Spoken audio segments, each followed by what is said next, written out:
ഇപ്പോൾ ഞാൻ നേരത്തെ പറഞ്ഞ പോലെ എനിക്ക് അലർജിയോ ആസ്മയോ ഒന്നുമില്ല. പക്ഷെ നമുക്ക് ഫ്രണ്ട്സിനുള്ളത് കൊണ്ട് നമുക്കറിയാം അതിൻ്റെ എത്രമാത്രം അത് അവരുടെ ഒരു ക്വാളിറ്റി ഓഫ് ലൈഫിനെ ബാധിക്കും എന്നുള്ളത് നമുക്കറിയാം. ഒരാൾക്ക് ആസ്മ ഡയഗ്നോസിസ് ചെയ്ത് കഴിഞ്ഞാലേ ആ ട്രീറ്റ്മെൻ്റ് ഒക്കെ തുടങ്ങുന്നതിന് മുമ്പ് അവർ ചെയ്യേണ്ട ബേസിക് ആയിട്ടുള്ള ടെസ്റ്റുകൾ എന്തൊക്കെയാണെന്ന് ചോദിച്ചുകൊണ്ട് നമുക്ക് സ്റ്റാർട്ട് ചെയ്യാം. ഓക്കെ. ഇതിൽ എനിക്ക് തോന്നുന്നു ഇപ്പോൾ മിക്ക ആൾക്കാരും ആസ്മ ഡയഗ്നോസ് ചെയ്യുക ഇൻഹേലർ നേരെ സ്റ്റാർട്ട് ചെയ്യാം. ഒരു ബിസി വേൾഡാണ്.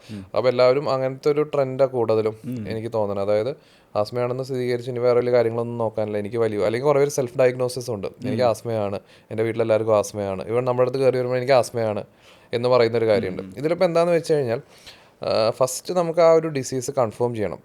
അതിൽ ഏറ്റവും ഇമ്പോർട്ടൻ്റ് ആയിട്ടുള്ള ഒരു സംഭവം എന്ന് വെച്ചാൽ ഹിസ്റ്ററിയാണ്. പേഷ്യൻറ്റിൻ്റെ കൂടെ ഡോക്ടർ സമയം ചിലവഴിക്കണം. അപ്പോൾ യൂഷ്വലി നമ്മുടെ അലർജി ക്ലിനിക്കിൽ ഒരു പേഷ്യൻ്റ് അല്ല, ഞങ്ങളൊരു പേഷ്യൻറ്റിന് we spend more than 15 to 20 minutes taking history. Initially നമ്മുടെ ഒരു നഴ്സിംഗ് സ്റ്റാഫ് ഹിസ്റ്ററി എടുക്കും, ഒരു 10 minutes. അത് കഴിഞ്ഞിട്ട് ഡോക്ടർ ഒരു 15-20 minutes. ഒരു ദിവസം നമ്മൾ 10 to 15 പേഷ്യൻസിനെ കാണാറുള്ളൂ, അതേ കാണാൻ പറ്റുള്ളൂ. അതിൽ നിന്ന് നമുക്ക് കുറേ ഇൻപുട്സ് കിട്ടും. ഹിസ്റ്ററി ഭയങ്കര important rather than any other test. അപ്പോൾ അത് കഴിഞ്ഞിട്ട് at the end of the history നമുക്കൊരു വർക്കിംഗ് ഡയഗ്നോസിസ് ഉണ്ടാവും. അപ്പോൾ അത് ആസ്മയാണോ വേറെ എന്തെങ്കിലും കാര്യങ്ങളാണോ എന്നുള്ളത്. And when you are suspecting asthma before starting treatment നമ്മളൊരു 3 കാര്യങ്ങൾ പ്രധാനമായിട്ടും, ഇപ്പോൾ ഏതെങ്കിലും ഒരു ഏറ്റവും ഇമ്പോർട്ടൻ്റ് ആയിട്ടുള്ള ടെസ്റ്റുകൾ എന്ന് ചോദിച്ചു കഴിഞ്ഞാൽ ഏറ്റവും പ്രധാനപ്പെട്ടത് 3 ടെസ്റ്റാണ്. ഇതിൽ ഏതെങ്കിലും ഒരു ടെസ്റ്റ് മസ്റ്റായിട്ട് ചെയ്യണമെന്ന് പറഞ്ഞാൽ ഞാൻ പറയും സ്കിൻ പ്രിക്ക് ടെസ്റ്റ് എന്ന് പറഞ്ഞിട്ട്. അതായത് ഫസ്റ്റ് ഓഫ് ഓൾ നിങ്ങൾക്ക് എന്തിനോടാണ് അലർജി എന്നുള്ളത് കണ്ടുപിടിക്കുക. അതിനാണ് നമ്മൾ സ്കിൻ പ്രിക്ക് ടെസ്റ്റ് ചെയ്യുന്നത്. സ്കിൻ പ്രിക്ക് ടെസ്റ്റ് എന്ന് പറഞ്ഞാൽ പേര് പ്രിക്ക് എന്നുള്ളതാണെങ്കിൽ പോലും തീരെ വേദനയില്ലാത്ത വേദനരഹിതമായിട്ടുള്ളൊരു ടെസ്റ്റാണ്. എനിക്ക് തോന്നുന്നു ഓൾമോസ്റ്റ് ഒരു 3 വയസ്സുള്ള ഒരു കുഞ്ഞിന് മുതൽ, അല്ലെങ്കിൽ ഈവൻ ഞാനൊരു വളരെ അപൂർവമായിട്ട് നമുക്ക് ആവശ്യം വരാറുള്ളൂ 6 മാസം 1 വയസ്സുള്ള കുഞ്ഞുങ്ങളിൽ വരെ നമ്മൾ സ്കിൻ പ്രിക്ക് ടെസ്റ്റൊക്കെ ചെയ്തിട്ടുണ്ട്. അത് പെയിൻലെസ് ആണ്, നമുക്ക് അങ്ങനെ ഒരു വേദന എടുക്കുന്ന ഒരു ടെസ്റ്റ് അല്ല. അത് ചെയ്താൽ നമുക്ക് 2 ഓപ്ഷൻസ് ഉണ്ട്. എന്തിനോടാണ് അലർജി എന്ന് കണ്ടുപിടിച്ചാൽ അത് അവോയ്ഡ് ചെയ്യാനുള്ളൊരു പാത്ത് വേ ഉണ്ട്. 2 വഴികളുണ്ട് നമുക്ക് ഇത് കണ്ടുപിടിച്ച് കഴിഞ്ഞാൽ. ഒന്ന് നമുക്കത് അവോയ്ഡ് ചെയ്യാം. രണ്ടാമത്തെ ഒരു കാര്യം എന്ന് വെച്ചാൽ ഇപ്പോഴത്തെ വണ്ടർ ട്രീറ്റ്മെൻറ്റ് ഇമ്മ്യൂണോതെറാപ്പി. അതാണ് ഇപ്പോൾ ഒരു അലർജി ആസ്മ ഡിസീസസിൽ ഈ ഒരു സെഞ്ചുറിയിലെ അല്ലെങ്കിൽ ഈ ഒരു ഡെക്കേഡിലെ ഏറ്റവും one of the best treatment without side effects, അല്ലെങ്കിൽ ഏറ്റവും അഡ്വാൻസ്ഡ് ആയിട്ടുള്ള ഇതെന്ന് പറയുന്നത് ഇമ്മ്യൂണോതെറാപ്പി. അതും ഈ സ്കിൻ പ്രിക്ക് ടെസ്റ്റിനെ ബേസ് ചെയ്തിട്ടാണ് നമ്മൾ ഡിസൈഡ് ചെയ്യുക. അപ്പോൾ ആ സ്കിൻ പ്രിക്ക് ടെസ്റ്റ് നമ്മൾ ചെയ്ത് കഴിഞ്ഞാൽ ആ 2 ബെനിഫിറ്റ്സ് ഉണ്ട്. അപ്പാർട്ട് ഫ്രം ദിസ് വേറെ 2 ടെസ്റ്റുകളും കൂടി ഉണ്ട്. ഒന്ന് നമ്മൾ FOT അല്ലെങ്കിൽ ഫോസ്റ്റ് ഓസിലേഷൻ ടെക്നിക് ടെസ്റ്റ് എന്ന് പറയും. അതായത് ബേസിക്കലി അത് ഒരു ലങ് ഫംഗ്ഷൻ ടെസ്റ്റാണ്. ഇപ്പം നമ്മൾ പറയില്ല, ഇപ്പോൾ ഹാർട്ടിന് എന്തെങ്കിലും ഉണ്ടോ എന്ന് അറിയാൻ നമ്മൾ ECG എക്കോ എടുത്ത് നോക്കുന്നു എന്ന് പറയുന്ന പോലെ, ബ്രെയിനിൻ്റെ ഇപ്പോൾ സീഷേഴ്സ് ഫിറ്റ്സ് ഒക്കെ ഉള്ളവർക്ക് നമ്മൾ EG എടുത്ത് നോക്കുന്നു എന്ന് പറയുന്ന പോലെ, ലങ്സിൽ നമ്മൾ ബേസിക്കലി ഒരു ഇനീഷ്യലി നമ്മൾ ചെയ്തുകൊണ്ടിരുന്നത് സ്പൈറോമെട്രി എന്ന് പറയുന്ന ഒരു ലങ് ഫംഗ്ഷൻ ടെസ്റ്റ്. ഇപ്പോൾ അതിൻ്റെ തന്നെ ഏറ്റവും അഡ്വാൻസ്ഡ് ഫോം ഈ സ്പൈറോമെട്രിയുടെ ഒരു പ്രശ്നം, അല്ലെങ്കിൽ ഈ PFT എന്ന് പറയുന്ന ടെസ്റ്റിൻ്റെ ഒരു പ്രശ്നം, അത് ഭയങ്കര എഫേർട്ട് ഡിപ്പെൻഡൻ്റ് ആണ്. ഇപ്പോൾ ഇന്ന് നമുക്ക് എഫേർട്ട് ഇടാൻ വലിയ മൂടും, ചില ദിവസം നമുക്ക് ഇന്നല്ലേ എഫേർട്ട് ഇടുന്ന കുറച്ച് അല്ലെങ്കിൽ നമുക്ക് ഭയങ്കര ക്ഷീണമാണ്. അപ്പോൾ എന്ന് വെച്ചാൽ ഇത് ഭയങ്കര എഫേർട്ട് ഇട്ടിട്ട് ചെയ്യേണ്ട ഒരു ടെസ്റ്റാണ് ഈ PFT എന്ന് പറയുന്നത്. ഈ FOT എന്ന് പറയുന്നതാണ് ഇപ്പോൾ ഏറ്റവും അഡ്വാൻസ്ഡ് ഓഫ് ദാറ്റ് ടെസ്റ്റ്. അപ്പോൾ FOT ടെസ്റ്റ് നമുക്ക് സാധാരണ കുഞ്ഞുങ്ങൾക്ക് വരെ വളരെ എളുപ്പത്തിൽ, എഗെയിൻ ഞാൻ ഈ പറഞ്ഞൊരു 3.5 to 4 years മുതലുള്ള കുഞ്ഞുങ്ങൾക്ക്, ഈവൻ ഫ്രെയിലായിട്ടുള്ള ഭയങ്കര പ്രായമായിട്ടുള്ള 60-65 വയസ്സായിട്ടുള്ളവർക്ക് പോലും വലിയ എഫേർട്ട് ഇല്ലാതെ നമ്മുടെ നോർമൽ ബ്രീത്തിങ് അല്ലേ, അതിൽ തന്നെ നമുക്ക് ലങ് ഫംഗ്ഷൻ കണ്ടുപിടിക്കാൻ പറ്റും. അതായത് എത്രത്തോളം നമ്മുടെ ശ്വാസകോശത്തിന് ചേഞ്ചസ് ഉണ്ട്, ആസ്മ എത്രത്തോളം ഉണ്ട്. അത് കഴിഞ്ഞിട്ട് നമ്മൾ മെഡിസിൻ ഉപയോഗിച്ചിട്ട് വീണ്ടും ആ ടെസ്റ്റ് അപ്പം തന്നെ റിപ്പീറ്റ് ചെയ്യും, ഒരു 15 minutes ഉണ്ട്. അപ്പോൾ മെഡിസിൻ ഉപയോഗിക്കുമ്പോൾ ബെറ്റർ ആവുന്നുണ്ടോ, ഇപ്പം എന്താ നടക്കുന്നത്, നമ്മൾ ബ്ലൈൻഡ്ലി മരുന്നുകൾ ഉപയോഗിക്കുന്നു, അത് നമ്മുടെ ശരീരത്തിൽ ഏൽക്കുന്നുണ്ടോ ഒന്നും നമ്മൾ അറിയുന്നില്ല. അപ്പോൾ ഇത് ചെയ്ത് കഴിഞ്ഞാൽ how effective is the medicine we take, ഇതൊക്കെ നമുക്ക് അറിയാൻ പറ്റും. പിന്നെ മൂന്നാമത്തെ ഒരു ടെസ്റ്റ് ഫെനോ എന്ന് പറയുന്നത് fractional exhalation of nitrous oxide എന്ന് പറയും അതിൻ്റെ ഫുൾ ഫോം. അത് നമ്മൾ ബേസിക് ആസ്മയുടെ ഏറ്റവും കൂടുതൽ ആൾക്കാർക്ക് അറിയാവുന്ന ഒരു ട്രീറ്റ്മെൻറ്റ് എന്താ, ഇൻഹേലർ. എനിക്കാണ് ഈ പണ്ട് സിനിമകളിലൊക്കെ ആൾക്കാർ ഒരു ഇതുണ്ട്, ഈ ഇൻഹേലർ എടുത്ത് വലിച്ച് ഓൾമോസ്റ്റ് തട്ടിപ്പോവാൻ റെഡി ആയിട്ടുള്ള അതായത് സിനിമ. ആസ്മ എന്ന് പറയുമ്പോൾ നമുക്ക് മറ്റേ ഇതാ ഓർമ്മ വരാം, നമ്മുടെ മിഥുനാണ്, ശങ്കരാടിയാണ്. അതായത് ആ ഒരു ഏജിലുള്ള ഒരാൾ, പുള്ളിയുടെ ഓൾമോസ്റ്റ് പണി തീരാറായി, എന്നിട്ട് പോലും എനിക്കവിടെ സിനിമ തീർന്നിട്ട് പുള്ളിയുടെ പണി തീർന്നിട്ടില്ല എന്ന് തോന്നുന്നു. പക്ഷേ ആ ഒരു ചിന്ത, അതായത് ഇൻഹേലറൊക്കെ ഉപയോഗിച്ച് കഴിഞ്ഞാൽ almost end of the world, നമ്മുടെ ജീവിതം അവസാനിച്ചു, ഇനി അധികം കാലമില്ല, ടാറ്റ ബൈ ബൈ പറയാൻ ടൈമായി. അതാണ് ഏറ്റവും വലിയൊരു മിസ്കൺസെപ്ഷനാണ്. അപ്പോൾ നമുക്ക് ഈ ഫെനോ എന്ന് പറഞ്ഞിട്ടുള്ള ടെസ്റ്റ് ചെയ്ത് കഴിഞ്ഞാൽ നമുക്ക് ഏകദേശം എത്രത്തോളം എയർവേ, നമ്മുടെ ശ്വാസകോശത്തിൽ ഈ അലർജി ഉണ്ട്, നമുക്ക് എത്ര കാലം ഇൻഹേലർ ഉപയോഗിക്കേണ്ടി വരും, ആ ഫെനോ വാല്യൂ നമ്മൾ ട്രേസ് ചെയ്ത് പോയി കഴിഞ്ഞാൽ നമുക്കത് നിർത്താൻ പറ്റുമോ ഒക്കെ നമുക്ക് അറിയാൻ പറ്റും. ഇപ്പോൾ ഒരു പെർട്ടിക്കുലർ വാല്യൂ ഉണ്ട്, ഇപ്പോൾ അഡൽസിന് എബോവ് 50 എന്ന് പറയുമ്പോൾ സിവിയർലി ഹൈ ആണ്. ആ വാല്യൂ നമ്മൾ ട്രീറ്റ്മെൻറ്റ് ഒരു 2 months ഇൻഹേലറൊക്കെ ഉപയോഗിച്ച് ഒരു 20 താഴെയായി നമുക്ക് മെല്ലെ കുറച്ച് നിർത്താനൊക്കെ സാധിക്കും ഏത് ഇൻഹേലർ. അപ്പോൾ ശരിക്കും ഒരു ആസ്മരോഗി ബ്ലൈൻഡ്ലി ഒരു ഇൻഹേലറോ മരുന്നോ തുടങ്ങുന്നതിന് മുമ്പ് ഈ 3 കാര്യങ്ങൾ ചെയ്താൽ ഡിഫറൻസ് ഉണ്ടാവും. ഒന്ന് സ്കിൻ പ്രിക്ക്, ഒന്ന് FOT, ഒന്ന് ഈ പറഞ്ഞ ഫെനോ എന്ന് പറഞ്ഞിട്ടുള്ളത്. അപ്പോൾ ഇത് മൂന്നും ഒരു ബേസിക് ആയിട്ട് നമുക്ക് ചെയ്തിരിക്കേണ്ട ടെസ്റ്റാണ് ഡെഫിനറ്റ്ലി. അതിൻ്റെ ഇപ്പോൾ ഫെസിലിറ്റീസ് എല്ലായിടത്തും ഉണ്ടോയെന്ന് ചോദിച്ചാൽ ഇറ്റ്സ് നോട്ട് ദാറ്റ് ഗ്രേറ്റ്, എല്ലായിടത്തും ആ ഫെസിലിറ്റീസ് ഇല്ല. ബട്ട് എനിക്ക് തോന്നുന്നു ഞങ്ങൾ ഈ clinic we started almost 1.5 years back. അപ്പോൾ ഞങ്ങൾ ആ സ്റ്റാർട്ട് ചെയ്ത സമയത്ത് എനിക്ക് തോന്നുന്നു ഒരു 10 to 15 മെഷീൻസ് ഒക്കെ മൊത്തം കേരളത്തിലുള്ളൂ. ബട്ട് നൗ എനിക്ക് തോന്നുന്നു 300 മെഷീൻസ് ഉണ്ട് കേരളത്തിൽ. അപ്പോൾ that much it is advancing. അപ്പോൾ if you are diagnosed with asthma അല്ലെങ്കിൽ you are convinced that you are having asthma, ഈ 3 test you should get done. ഇത് 3 നിങ്ങൾ മസ്റ്റായിട്ട് ചെയ്തിരിക്കണം. ഈ ഇപ്പോൾ സിനിമയുടെ കാര്യം പറയുമ്പോഴേ പണ്ട് ഇപ്പോൾ ജഗദീഷ് കുമാറൊക്കെ ഒരു സിനിമയിൽ ചെയ്തിട്ടുണ്ട്. അതായത് ആസ്മ കൂടി മീൻ വിഴുങ്ങാൻ മറ്റേ മുംബൈക്ക് പോകുന്ന സിനിമകളൊക്കെ ഉണ്ട്. വൺസ് നമ്മൾ ആ ആസ്മ നമുക്ക് വന്നു കഴിഞ്ഞാലേ ഇത് കംപ്ലീറ്റ്ലി ക്യൂർ ആയിട്ടുള്ളത് ഉണ്ടാവില്ല, നമുക്ക് അങ്ങനെ ചിന്തിക്കാൻ പറ്റില്ലേ? ആസ്മ മാറുമോ അല്ലേ? അതായത് ഇപ്പോൾ BP ഷുഗറൊക്കെ വന്ന് വിട്ട് കഴിഞ്ഞാൽ പിന്നെ മരിക്കണവരെ ഉണ്ടാവും എന്ന് പറഞ്ഞ പോലെ ആസ്മ അങ്ങനെയാണോ എന്നുള്ളത് അല്ല, ഡെഫിനറ്റ്ലി അല്ല. ആസ്മ ഇപ്പോൾ ക്യൂറബിൾ ആണ്.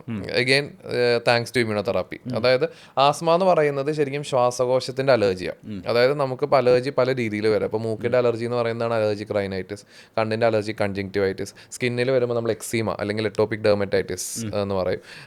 അതുപോലെ ലങ്സിൽ ഉണ്ടാകുന്ന അലർജിയാണ് ആസ്മ എന്ന് പറയുന്നത്. അപ്പോൾ ഇതിൽ നമുക്ക് സ്കിൻ പ്രിക് ടെസ്റ്റ് ചെയ്തിട്ട് ഏറ്റവും കൂടുതൽ അലർജി ഉണ്ടാക്കുന്ന ഒരു വസ്തു എന്ന് പറയുന്നത് ഹൗസ് ഡസ്റ്റ് മൈറ്റ്സ്. അത് പൊടിയല്ല, പൊടിയിൽ കാണുന്ന പൊടിച്ചെള്ള് എന്നൊക്കെ പറയുന്നത് ഇപ്പോൾ നമ്മുടെ ഈ സോഫയിൽ ഉൾപ്പെടെ ഉണ്ടാവും. നമ്മൾ വിസിബിളി കാണുമ്പോൾ ഭയങ്കര നീറ്റായിട്ടിരിക്കും. It's not related to the neatness. അത് ആ ഒരു നമുക്ക് ഇൻവിസിബിൾ ആയിട്ടുള്ള മൈക്രോസ്കോപ്പിക് ആയിട്ടുള്ള ഒരു ഇൻസെക്റ്റാണ് ഈ ഹൗസ് ഡസ്റ്റ് മൈറ്റ്സ്. അപ്പോൾ അത് ഇതിൻ്റെയൊക്കെ മൈക്രോസ്കോപ്പിക് പോറിൻ്റെ ഉള്ളിലൊക്കെ എന്തുണ്ടാവും? ഈ ഹൗസ് ഡസ്റ്റ് മൈറ്റ്സ് ഉണ്ടാവും. ഈ ഹൗസ് ഡസ്റ്റ് മൈറ്റ്സിനോടാണ് നമ്മുടെ ബോഡി റിയാക്ട് ചെയ്യണമെന്നുണ്ടെങ്കിൽ ഇമ്മ്യൂണോതെറാപ്പിയിലൂടെ we can almost nearly cure. അതിന് പല എസ്പെഷ്യലി ഏർലി ആസ്മയാണെങ്കിൽ the cure rates will be excellent. അതേപോലെ തന്നെ younger the age the results will be better. പിന്നെ മിക്കവാറും നമുക്ക് ഉണ്ടാകുന്ന ഈ മൂക്കിൻ്റെ അലർജി ഉണ്ട്, തുമ്മിയിരിക്കുന്ന ആൾക്കാർ, അലർജിക് റൈനൈറ്റിസ് എന്ന് പറയും. അപ്പോൾ ഈ തുമ്മിയിരിക്കുന്ന ആൾക്കാരിൽ ഒരു 30% ആൾക്കാർ, 30 to 40% ആൾക്കാർ ആസ്മയിലേക്ക് പ്രോഗ്രസ് ചെയ്യാനുള്ളവർ. അതിൻ്റെ ഒരു ഫോർ റണ്ണറാണ്. അപ്പോൾ ഈ തുമ്മിയിരിക്കുന്ന ആൾക്കാർ മസ്റ്റായിട്ട് നമുക്ക് ആസ്മ ഇവാലുവേഷൻ ചെയ്യണം. അതായത് ഒരു ആസ്മയിൽ സൈലന്റ് അല്ലെങ്കിൽ നമ്മൾ small airway dysfunction asthma, sad asthma എന്നൊക്കെ പറയും. അതായത് അത് നമുക്ക് സിംറ്റംസ് പുറത്തേക്ക് ഉണ്ടാവില്ല, but he has already started asthma.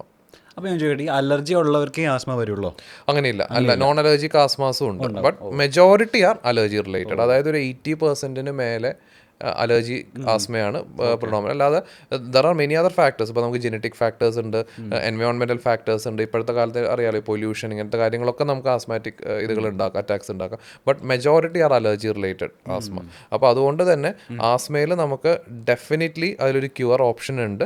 But you should detect it early. അത് ചെറിയ പ്രായത്തിൽ തന്നെ സംശയം തോന്നുമ്പോൾ തന്നെ കണ്ടുപിടിക്കണം. അതോടൊപ്പം തന്നെ അതിന് ഏറ്റവും കൂടുതൽ ഹെൽപ്ഫുൾ ഞാൻ നേരത്തെ പറഞ്ഞ FOT test. Even without symptoms അതിൽ നമുക്ക് എന്ത് കണ്ടുപിടിക്കാൻ പറ്റും? ഇപ്പോൾ ഹാർട്ടിലുണ്ടല്ലോ, ഇപ്പോൾ ഈ ശരിക്കും പറഞ്ഞു കഴിഞ്ഞാൽ നമ്മൾ proper evaluation echo, TMT, ECG ഒക്കെ ചെയ്താൽ നമുക്കൊരു ഡെഫിനറ്റ് ഹാർട്ട് അറ്റാക്ക് വരുന്നതിന് മുമ്പ് നമുക്ക് ഹാർട്ടിന് സ്ട്രെയിൻ ഉണ്ടോ, രക്തക്കുഴലുകൾക്ക് പ്രശ്നം എന്ന് കണ്ടുപിടിക്കുന്ന പോലെ തന്നെ if you do A proper FOT, ഈ തുമ്മിക്കൊണ്ട് നടക്കുന്ന ആൾക്കാരിൽ ഓൾറെഡി സൈലന്റ് ആയിട്ട് ആസ്മ ഉണ്ടോ എന്ന് നമുക്ക് അറിയാൻ പറ്റും. Rather than full blown Sankaradi level അല്ലെങ്കിൽ ജഗതി ലെവലിലേക്ക് എത്തുന്നതിന് മുമ്പ് തന്നെ നമുക്ക് എന്ത് ചെയ്യാൻ പറ്റും? ഈ ഒരു ആസ്മ നമുക്ക് ഡിറ്റക്ട് ചെയ്യാൻ പറ്റും. And at that stage definitely immunotherapy is going to completely cure it. Okay, ഈ അലർജി ഒരാൾക്ക് ഡയഗ്നോസിസ് ചെയ്ത് കഴിഞ്ഞാൽ ഈ IgE ടെസ്റ്റ് എടുക്കുന്നത് എത്രമാത്രം ഹെൽപ്പ് ചെയ്യുന്നുണ്ട് ട്രീറ്റ്മെൻറ്റിന് വേണ്ടിയിട്ട്?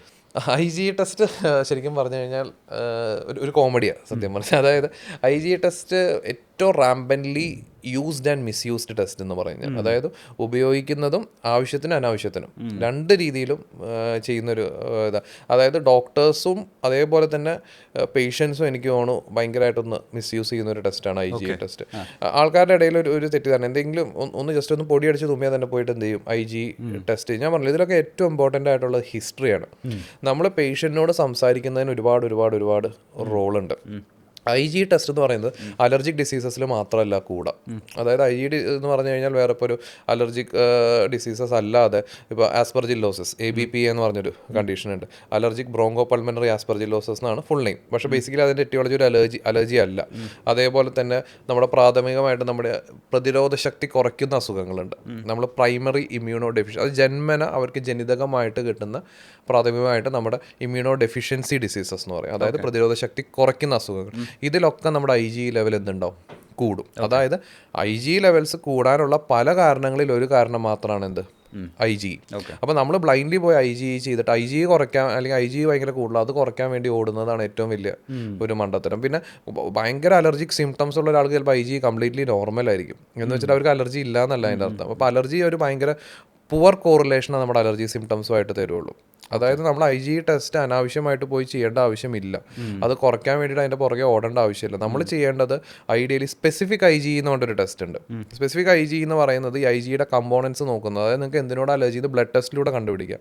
ഞാൻ നേരത്തെ പറഞ്ഞല്ലോ ഈ സ്കിൻ പ്രിക് ടെസ്റ്റ്, ഇതിനോട് അലർജി എന്ന് കണ്ടുപിടിക്കാം. നിങ്ങൾക്ക് പാലിനോട് അലർജി ഉണ്ടെങ്കിൽ കണ്ടുപിടിക്കാം, മുട്ടയോട് അലർജി ഉണ്ടെങ്കിൽ കണ്ടുപിടിക്കാം, ഈ ഹൗസ് ഡസ്റ്റ് മൈറ്റിനോട് അലർജി ഉണ്ടെങ്കിൽ കണ്ടുപിടിക്കാം, എന്തിനോട് അലർജി ഉണ്ടെങ്കിൽ സ്കിൻ പ്രിക് ടെസ്റ്റ് വെച്ച് കണ്ടുപിടിക്കാം. അതേപോലെ ഈ സ്കിൻ പ്രിക് ടെസ്റ്റ് ചെയ്യുമ്പോൾ നമ്മൾ ഈ ചില അലർജിയുടെ ഗുളികകളൊക്കെ 5 days 7 days ഒക്കെ നിർത്തി വെച്ചാൽ നമുക്ക് എന്ത് ചെയ്യാൻ പറ്റുള്ളൂ, സ്കിൻ പ്രിക് ടെസ്റ്റ് ചെയ്യാൻ പറ്റുള്ളൂ. അപ്പോൾ ചിലർക്ക് ആ മരുന്നുകൾ നിർത്താൻ പറ്റാത്തവരുണ്ടാവും.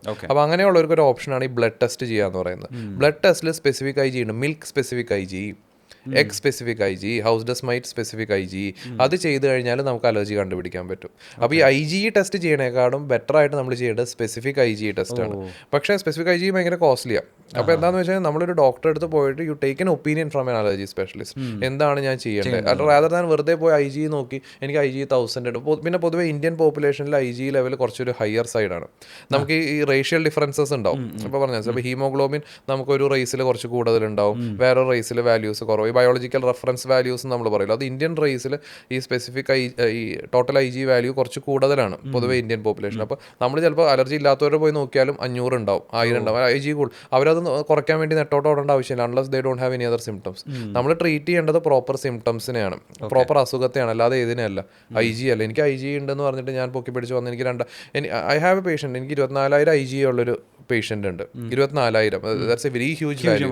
അപ്പോൾ ശരിക്കും യൂഷ്വലി നമ്മളത് കാണുക ഈ പ്രൈമറി ഇമ്മ്യൂണോ ഡെഫിഷ്യൻസി പോലത്തെ കണ്ടീഷൻസിലാണ്. അവന് പക്ഷേ അങ്ങനത്തെ ലക്ഷണങ്ങളൊന്നുമില്ല. അവന് ശരിക്കും പറഞ്ഞൊരു mild asthma, mild allergic rhinitis symptoms മാത്രമേ ഉള്ളൂ. അപ്പോൾ ഞാൻ അവൻ്റെ സിംറ്റംസ് വെച്ചിട്ട് അവന് ഈ സ്കിൻ പ്രിക് ടെസ്റ്റ് ഒക്കെ ചെയ്ത് അവന് ഇമ്മ്യൂണോതെറാപ്പി സ്റ്റാർട്ട് ചെയ്തു. സോ ഗ്രാജുവലി അവന് IgE ലെവൽസ് കുറഞ്ഞു വരുന്നുണ്ട്. അവന് സിംറ്റംസ് ഉള്ളത് കൊണ്ടാണ് ഞാൻ ട്രീറ്റ് ചെയ്യുന്നത്, അല്ലാതെ അവന് 24,000 ആയതുകൊണ്ടല്ല. 24,000 എന്ന് വെച്ചാൽ ഇറ്റ്സ് എ ഹ്യൂജ് നമ്പർ, അത് ദാറ്റ്സ് എ റയർ കേസ്. പക്ഷെ നമുക്ക് യൂഷ്വലി വരുന്നത് 1000 2000 എന്നൊക്കെ പറഞ്ഞു വരും. 1000 to 2000 ഐഡിയൽ. അല്ല, ideal it's actually less than 100 or 150. But Indian പോപ്പുലേഷനിൽ മേ ബി അത് slightly on the higher side ആയിരിക്കും. മേ ബി ഒരു 250 300 ഒക്കെ കണ്ടു കഴിഞ്ഞാൽ it can be taken as normal. നമ്മൾ ആ IgE വാല്യൂവേ നമ്മൾ ഫോക്കസ് ചെയ്യേണ്ട, അത് ചെയ്യേണ്ട ആവശ്യം തന്നെയില്ല. അതായത് IgE test unless your doctor says you go and do it. നമ്മൾ പിന്നെ ഇപ്പോൾ ഒരു ലേറ്റസ്റ്റ് ട്രെൻഡ് ഓഫ് ട്രീറ്റ്മെൻറ്റ് ഇപ്പോൾ അപ്പാർട്ട് ഫ്രം ഇമ്മ്യൂണോതെറാപ്പി ബയോളജിക്കൽസ് എന്ന് പറയും. അതായത് നമ്മുടെ ഇമ്മ്യൂണിറ്റി പാത്വേയിൽ ഡയറക്റ്റ് പോയിട്ട് ആക്ട് ചെയ്യുന്ന മോളിക്യൂൾസിനെയാണ് നമ്മൾ ബയോളജിക്കൽസ് എന്ന് പറയും. ഇപ്പോൾ ഒമാലിസുമാബ് എന്നൊക്കെ പറഞ്ഞിട്ടുള്ള, മെപ്പോലിസുമാബ്, ഡുപ്പുലിമാബ് എന്നൊക്കെ പറഞ്ഞിട്ടുള്ള പുതിയ പുതിയ മെഡിസിൻസ് ഉണ്ട്. ഈ മെഡിസിൻസൊക്കെ എസ്പെഷ്യലി ഒമാലിസുമാബ് പോലത്തെ മെഡിസിൻസ് സ്റ്റാർട്ട് ചെയ്യുന്നതിന് മുമ്പ് we do A basic IgE test. അതാണ് ഒരു ഇൻഡിക്കേഷൻ. രണ്ടാമത്തെ IgE ടെസ്റ്റ് ചെയ്യാനുള്ളൊരു ഇൻഡിക്കേഷൻ വെൻ വി സസ്പെക്ട്, ഞാൻ നേരത്തെ പറഞ്ഞ ABPA, അലർജിക് ബ്രോങ്കോ പൾമണറി ആസ്പെർജില്ലോസിസ്. മൂന്നാമത്തെ ഒരു ഇതെന്ന് പറയുന്നത് നമ്മൾ പ്രാഥമികമായിട്ട് ഞാൻ പറഞ്ഞ നേരത്തെ പ്രൈമറി ഇമ്മ്യൂണോ ഡെഫിഷ്യൻസി ഡിസീസ്. ഇതൊക്കെയാണ് IgE ടെസ്റ്റ് ചെയ്യാനുള്ള ഇൻഡിക്കേഷൻസ് ഉള്ളൂ. അപ്പോൾ ആസ്മയിൽ നിങ്ങൾ IgE ടെസ്റ്റ് ചെയ്യണമെങ്കിൽ ഒറ്റ ഇൻഡിക്കേഷൻ ഉള്ളൂ. എപ്പോഴാണ് നിങ്ങൾക്ക് ഒമാലിസുമാബ് പോലത്തെ ബയോളജിക്കൽസ് സ്റ്റാർട്ട് ചെയ്യണം. അല്ലാതെ എല്ലാ ആസ്മാറ്റിക്സും വെറുതെ പോയി മാസം എനിക്കറിയാം patients they are doing monthly IgE levels. ചില സമയത്ത് അത് കൂടും, ചില സമയത്ത് കുറേ ഫുൾ അതിനെപ്പറ്റി ഓർത്ത് ടെൻഷൻ അടിച്ച് അതിൻ്റെ പുറകെ നടക്കും. അയ്യോ എൻ്റെ IgE കുറയില്ല. ഇപ്പോൾ നമ്മൾ ട്രീറ്റ് ചെയ്തിട്ട് വേറൊരു കോമഡി എന്താ വെച്ചാൽ നമ്മൾ ട്രീറ്റ് ചെയ്ത അസുഖം കംപ്ലീറ്റ് മാറിണ്ട്, അവർ completely free of symptoms, quality of life 100. അതിൽ IgE കുറയില്ല എന്ന് പറഞ്ഞിട്ട് ആകെ നിരാശരായിട്ട് ആകെ ഇതായിട്ട് ജീവിതം മടുത്തു എന്നൊക്കെ പറഞ്ഞ്, we should not go behind. ഈ ഒരു ഇതിൻ്റെ പുറകെ നമ്മൾ പോകേണ്ട ആവശ്യമില്ല. ഈ പറഞ്ഞതാണ് clear cut indications for doing IgE test. അപ്പോൾ നിങ്ങളുടെ ഡോക്ടർ റെക്കമെൻഡ് ചെയ്യണം അനുസരിച്ചിട്ട് ടെസ്റ്റുകൾ ചെയ്യുക, അല്ലാതെ ബ്ലൈൻഡ്ലി പോയിട്ട് അലർജി ഉണ്ടെന്നുകൊണ്ട് IgE ടെസ്റ്റ് ചെയ്ത് കാശ് കളയണ്ട. ഇനിയിപ്പോൾ ഡോക്ടേഴ്സ് റെക്കമെൻഡ് ചെയ്ത IgE ടെസ്റ്റ് ചെയ്തു എന്ന് വിചാരിക്കുക. അപ്പോൾ ബ്ലഡിൽ IgE ലെവൽ കൂടുതലാണ് എന്നുണ്ടെങ്കിൽ അത് റെഡ്യൂസ് ചെയ്യേണ്ട മെത്തേഡ്സ് അപ്പോൾ എന്തൊക്കെയായിരിക്കും? അത് IgE ലെവൽസ് നമ്മൾ കുറയ്ക്കാന്ന് പറഞ്ഞു കഴിഞ്ഞാൽ IgE ലെവൽസ് കുറയ്ക്കലല്ല നമ്മുടെ ലക്ഷ്യം, നമ്മുടെ അസുഖം കുറയ്ക്കലാണ് നമ്മുടെ ലക്ഷ്യം. അപ്പോൾ IgE ടെസ്റ്റ് കുറയ്ക്കാൻ വേണ്ടിയിട്ട് നമ്മൾ നെട്ടോട്ട് ഓടേണ്ട ആവശ്യമില്ല. ഞാൻ ഈ പറഞ്ഞ ഏതെങ്കിലും കാര്യങ്ങളാണ് ഇപ്പോൾ ഡോക്ടേഴ്സ് റെക്കമെൻഡ് ചെയ്തപ്പോൾ നമ്മൾ ഇപ്പോൾ ഒരു ഒമാലിസുമാബ് എന്ന് പറഞ്ഞ മരുന്ന് സ്റ്റാർട്ട് ചെയ്യാൻ വേണ്ടിയിട്ട് ആസ്മാറ്റിക്സിൽ ചെയ്ത് നോക്കും. അപ്പോൾ അങ്ങനെയാണെങ്കിൽ നമുക്ക് ഒമാലിസുമാബ് കൊടുക്കാൻ വേണ്ടിയിട്ട് IgE ടെസ്റ്റ് ചെയ്യാം. ഒമാലിസുമാബ് കൊടുത്ത് ഓട്ടോമാറ്റിക്കലി ഇത് കുറഞ്ഞു വരേണ്ടതാണ്. പിന്നത്തെ ഇൻഡിക്കേഷൻ ഇപ്പോൾ ഞാൻ പറഞ്ഞ പോലെ ABPA ആസ്പെർജില്ലോസിസ് ആണെങ്കിൽ അതിൻ്റെ ട്രീറ്റ്മെൻറ്റ്, സ്റ്റിറോയിഡ്സ് ആണ് അതിൻ്റെ ട്രീറ്റ്മെൻറ്റ്, അത് കൊടുത്ത് ഓട്ടോമാറ്റിക്കലി അത് കുറയും. ഈ പ്രൈമറി ഇമ്മ്യൂണോ ഡെഫിഷ്യൻസി ഡിസീസസ് ആണെങ്കിൽ അതിൻ്റെ ജെനറ്റിക് സ്റ്റഡി കാര്യങ്ങളൊക്കെ നടത്തിയിട്ട് അത് ഒട്ടനവധി ഭയങ്കര റയർ ഗ്രൂപ്പ് ഓഫ് ഡിസീസസ് ആണ്. അതൊന്നും ഭയങ്കര കോമൺ ആയിട്ടുള്ള കാര്യങ്ങളല്ല. ഇപ്പോൾ നമ്മൾ സംസാരിക്കുന്ന കമ്പാരിറ്റീവ്ലി റയർ. അലർജി എന്ന് പറഞ്ഞാൽ അതിൻ്റെ പ്രിവലൻസ്, അതായത് അലർജി എന്ന് പറയുന്നത് 30% കോമണാണ്. അതായത് 100 പേര് എടുത്തു കഴിഞ്ഞാൽ 30 പേർക്ക് അലർജി ഉണ്ട്. എനിക്ക് അലർജി ഉണ്ട്. ഇപ്പോൾ എനിക്കൊണ്ട് ഇവിടെ നമ്മൾ 10 പേരെടുത്താൽ 3 പേർക്ക് ഉണ്ടാവും, അതിൽ ഒരാൾ ഞാൻ എന്തായാലും എന്ന് പറഞ്ഞ പോലെ അത് അത്യാവശ്യം കോമൺ ആയിട്ടുള്ള സാധനമാണ് അലർജി എന്ന് പറയുന്നത്. പക്ഷേ ഞാൻ ഈ പറഞ്ഞ ബാക്കി സാധനങ്ങളുണ്ടല്ലോ, IgE കൂട്ടുന്നത്, അതൊക്കെ ഭയങ്കര റെയർ ആയിട്ടുള്ള കാര്യങ്ങളാണ്. അപ്പോൾ IgE കൂട്ടാൻ നിങ്ങൾ ശ്രമിക്കേണ്ട, മീൻസ് IgE കുറയ്ക്കാൻ വേണ്ടിയിട്ട് നിങ്ങൾ ശ്രമിക്കേണ്ട. IgE കൂടാൻ എന്തെങ്കിലും പ്രത്യേക കാരണങ്ങളുണ്ടോ എന്നുള്ളത് ഡോക്ടേഴ്സിൻ്റെ അടുത്ത് കണ്ടുപിടിക്കാൻ പറയാം. എന്നിട്ട് അത് കുറയ്ക്കാൻ വേണ്ടിയിട്ട് ഡോക്ടേഴ്സ് സജസ്റ്റ് ചെയ്യുന്ന ട്രീറ്റ്മെൻറ്റ് എടുക്കുക. അല്ലാതെ ഇന്ന മരുന്ന് കഴിച്ചാൽ അല്ലെങ്കിൽ ഇന്ന ഭക്ഷണം കഴിച്ചാൽ, ചിലർ ചോദിക്കും ഇന്ന പഴങ്ങൾ കഴിച്ചാൽ IgE കുറയും. പഴങ്ങൾ കഴിച്ചാൽ പഴങ്ങളെ കുറയുള്ളൂ, അല്ലാതെ IgE ഡെഫിനറ്റ്ലി കുറയില്ല. ബട്ട് നമുക്ക് സ്പെസിഫിക് IgE എന്ന് പറയുന്ന, അതായത് എന്തിനോടാണ് അലർജി എന്നുള്ള, മീൻസ് സ്പെസിഫിക് IgE അല്ലെങ്കിൽ ഹൗസ് ഡസ്റ്റ് സ്പെസിഫിക് IgE, അതൊക്കെ കുറയ്ക്കാൻ നമുക്ക് അലർജി ഉള്ളവർക്ക് നമുക്ക് ഇമ്മ്യൂണോതെറാപ്പി ചെയ്താൽ നമുക്ക് ചെയ്യാൻ പറ്റും. ഓക്കെ. സാധാരണ നമ്മൾ വീട്ടിലൊക്കെ കേൾക്കാറുണ്ടേ, അതായത് അലർജിക്കുള്ള ആൾക്കാർ കുറേ വെളിച്ചെണ്ണ ഉപയോഗിച്ച് കഴിഞ്ഞാൽ അല്ലെങ്കിൽ മഞ്ഞൾ ഉപയോഗിച്ച് കഴിഞ്ഞാൽ നമുക്ക് കുറയ്ക്കാൻ പറ്റും, ഇത്ര ഹോം റെമഡീസ് ഒക്കെ ഉണ്ടെങ്കിൽ അത് പറ്റും എന്ന് പറയുന്ന ആൾക്കാരുണ്ടാവും. ഇപ്പോഴും ആ മിത്ത് 2025 കണ്ടിന്യൂ ചെയ്യുന്ന ആളുകളുണ്ടാവും. ഒരുപാട് പേരുണ്ട്. അത്തരം ആളുകളോട് ഡോക്ടർ എന്താ പറയാ? എനിക്ക് ഹോം റെമഡീസിന് ഞാൻ ഒരുപാട് ഇഷ്ടപ്പെടുന്ന ഒരാളാണ്. എനിക്ക് അങ്ങനത്തെ നമ്മുടെ നാട്ടിൽ നമ്മുടെ നാടൻ കാര്യങ്ങൾ ഒരുപാട് ഹെൽപ്ഫുൾ ആണെന്ന് വിശ്വസിക്കുന്ന ഒരാളാണ്. പക്ഷേ അതിനൊരു സയന്റിഫിക് ബേസിസോട് കൂടി നമ്മൾ ചെയ്യണം. എന്തായാലും പഴയ ആൾക്കാർ പറഞ്ഞാൽ പിന്നെ ഞാൻ ചെയ്തേക്കാം എന്ന് പറഞ്ഞിട്ട് ഇപ്പം നമുക്ക് ചുമ, ഇപ്പോൾ പിള്ളേരിൽ ഇപ്പോൾ റീസെൻ്റ്ലി ഉണ്ടായ ഒരു വലിയൊരു ചർച്ചാ വിഷയമാണ്. എനിക്കവിടെ ഗദ്ദാഫി കേട്ട് കാണും മിക്കവാറും ഈ കഫ് സിറപ്സ് കുടിച്ചിട്ട് കുറേ കുഞ്ഞുങ്ങൾ മരിച്ചു നോർത്തിൽ. ബേസിക്കലി അതിലെ പ്രശ്നം കഫ് സിറപ്പിൽ ഉപയോഗിച്ച ഒരു ഇൻഗ്രീഡിയൻറ്റിൻ്റെ ഒരു ഡൈ, ഒരു മോളിക്യൂളിൻ്റെ പ്രശ്നമാണ്, അല്ലാതെ it's not the problem of cough syrup എന്ന് വെച്ചിട്ട് കുട്ടികളെല്ലാവരും കഫ് സിറപ്പ് കുടിച്ചാൽ മരിക്കും അല്ലെങ്കിൽ അത്ര സീരിയസ് പ്രശ്നമാണെന്നുള്ളതല്ല. അത് അതിലുപയോഗിച്ച ആ ഒരു പെർട്ടിക്കുലർ കമ്പനിക്കാർ ഉപയോഗിച്ച കുറച്ച് ഇൻഗ്രീഡിയൻസിൻ്റെ പ്രശ്നം മാത്രമാണ്. No harm to cough syrup. അപ്പം കഫിൽ ഞാൻ ശരിക്കും കുട്ടികളെ ഏറ്റവും ബെസ്റ്റായിട്ട് കാണുന്ന ഒരു സാധനമാണ് ഹണി, തേൻ, നമ്മുടെ നാടൻ സാധനങ്ങൾ. അപ്പോൾ അത് ഭയങ്കര യൂസ്ഫുൾ ആയിട്ടുള്ള. അതുപോലെ അലർജി ഉള്ളവരിൽ ഞാൻ പറയുന്ന വേറൊരു ഏറ്റവും ഇതായിട്ടുള്ള ആവിപിടുത്തം, സ്റ്റീം ഇൻഹലേഷൻ. ഈ സ്റ്റീം ഇൻഹലേഷൻ നമ്മൾ ബേസിക്കലി ചെയ്യണ സമയത്ത് ശരിക്കും നമ്മുടെ ബ്ലഡ് വെസൽസിലൊക്കെ ശരിക്കും പറഞ്ഞ ഒരു ഡയലറ്റേഷൻ വരും. അപ്പോൾ അവിടേക്കൊക്കെ നമ്മുടെ മൂക്ക് തുറക്കാനും, ഇപ്പോൾ മൂക്കടപ്പ് ഈ അലർജിക് റൈനൈറ്റിസിൻ്റെ ഒരു മെയിൻ ഫീച്ചർ, എപ്പോഴും മൂക്ക് അടഞ്ഞുകൊണ്ടിരിക്കും. അത് മൂക്ക് തുറന്ന് കിട്ടുമ്പോഴത്തെ ഒരു ആശ്വാസം, ഇറ്റ്സ് എൻറ്റയർലി ഭയങ്കര ഒരു റിലീഫ്. അത് കുറേ പേർക്ക് അറിയുന്നില്ല അവർ മൂക്ക് അടഞ്ഞിരിക്കുകയാണ്. നമുക്ക് സർപ്രൈസിംഗ്ലി ഇപ്പോൾ നമ്മുടെ OP കുറേ പേരൊക്കെ വരുമ്പോൾ നമ്മൾ ടെസ്റ്റ് ചെയ്യുമ്പോൾ അലർജി കാര്യങ്ങൾ, അവർ ആസ്മയൊക്കെ ആയിട്ടായിരിക്കും വരുന്നത്. പക്ഷേ അവർക്ക് വർഷങ്ങൾക്ക് മുമ്പേ മൂക്കൊക്കെ അടഞ്ഞ്, അപ്പോൾ നമ്മൾ ഈ ട്രീറ്റ്മെൻറ്റ് സ്റ്റാർട്ട് ചെയ്ത് ഒരാഴ്ച 2 ആഴ്ച കഴിയുമ്പോഴേക്കും ഇവരുടെ മൂക്കൊക്കെ തുറക്കുമ്പോഴേക്കും ഡോക്ടർ എനിക്ക് ഇങ്ങനെ ശ്വാസം വലിക്കാൻ പറ്റുന്നത് ഇപ്പോഴാണ്. അതായത് നമ്മളെന്താണെന്ന് വെച്ച് കഴിഞ്ഞാൽ നമ്മളത് നമ്മുടെ പാർട്ട് ഓഫ് ലൈഫ് ആവും. കാര്യം മൂക്കടപ്പ് തുമ്മലൊന്നും നമ്മൾ മൈൻഡ് ചെയ്യില്ല. നമ്മുടെ ഒരു ആസ്മ, നമ്മുടെ ആ ഒരു അസുഖം അധികരിച്ചിട്ട് അത്രയും പീക്കിലെത്തുമ്പോൾ നമ്മൾ ചിലപ്പോൾ പോയി ഡോക്ടറെ കാണിക്കുള്ളൂ. പക്ഷെ നമുക്ക് അതിൻ്റെ കൂടെ നമ്മുടെ ലൈഫ് സ്റ്റൈലിൻ്റെ പാർട്ടായിട്ടുള്ള കുറേ സിംറ്റംസ് ഉണ്ട്, അതൊന്നും നമ്മൾ അറിയില്ല. അപ്പോൾ അതാണ് ഞാൻ പറഞ്ഞത്, ഈ ആവി പിടുത്തം, അതേപോലെ ഈ ഹണി ഉപയോഗിക്കാം എന്ന് പറഞ്ഞു.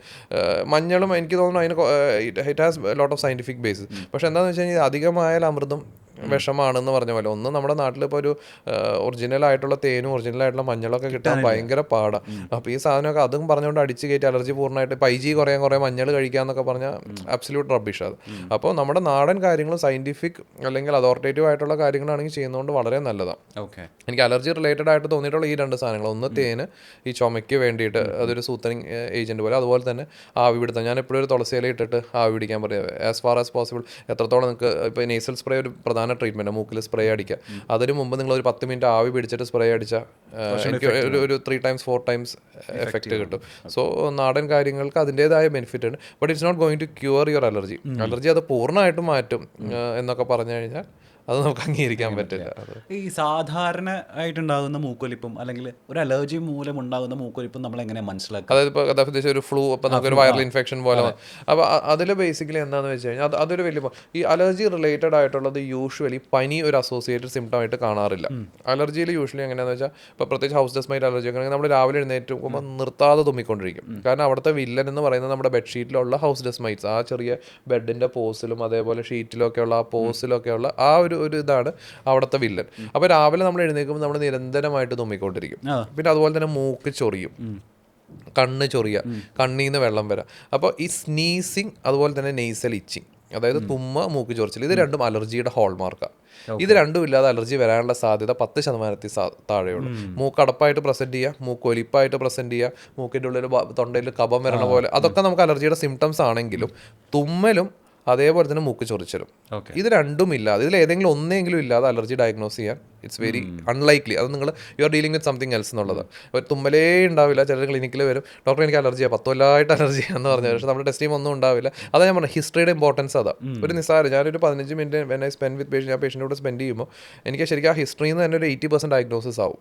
പിന്നെ ബാക്കി ട്രീറ്റ്മെൻറ്റ് ഡിസൈഡ് ചെയ്യാനാണ് ഞാൻ കൂടുതലും ടെസ്റ്റുകൾ ചെയ്യുക. ഏത് ട്രീറ്റ്മെൻറ്റ്സ്, ഇപ്പോൾ കുറേ ട്രീറ്റ്മെൻറ്റ് ഓപ്ഷൻസ് ഉണ്ടല്ലോ, അതിൽ ഏത് വേണം എന്നൊക്കെ ഡിസൈഡ് ചെയ്യാനാണ് ഞാൻ കൂടുതൽ ടെസ്റ്റുകൾ റെക്കമെൻഡ് ചെയ്യുക. അതേസമയം ഇപ്പോൾ നമുക്കൊരു വൈറൽ ഇൻഫെക്ഷൻ കൊണ്ട് വരുന്ന ജലദോഷമാണെങ്കിൽ അവിടെ മൂക്കടപ്പ് ജലദോഷമൊക്കെ ആയിരിക്കും കൂടുതൽ. പിന്നെ മൂക്കിൽ നിന്ന് കുഞ്ഞുങ്ങൾക്ക് എങ്ങനെ ഒലിച്ച് വരുമ്പോൾ അത് കൂടുതൽ പുറലെന്ന് പറയുമ്പോൾ യെല്ലോ കളറിലൊക്കെ ഭയങ്കര ഡിസ്ചാർജസ് വരാം. പനി ഉണ്ടാവാം, നമുക്ക് ഭയങ്കര ക്ഷീണം ഉണ്ടാവും. വൈറൽ ഫീവേഴ്സിലൊക്കെ ഭയങ്കര ക്ഷീണം.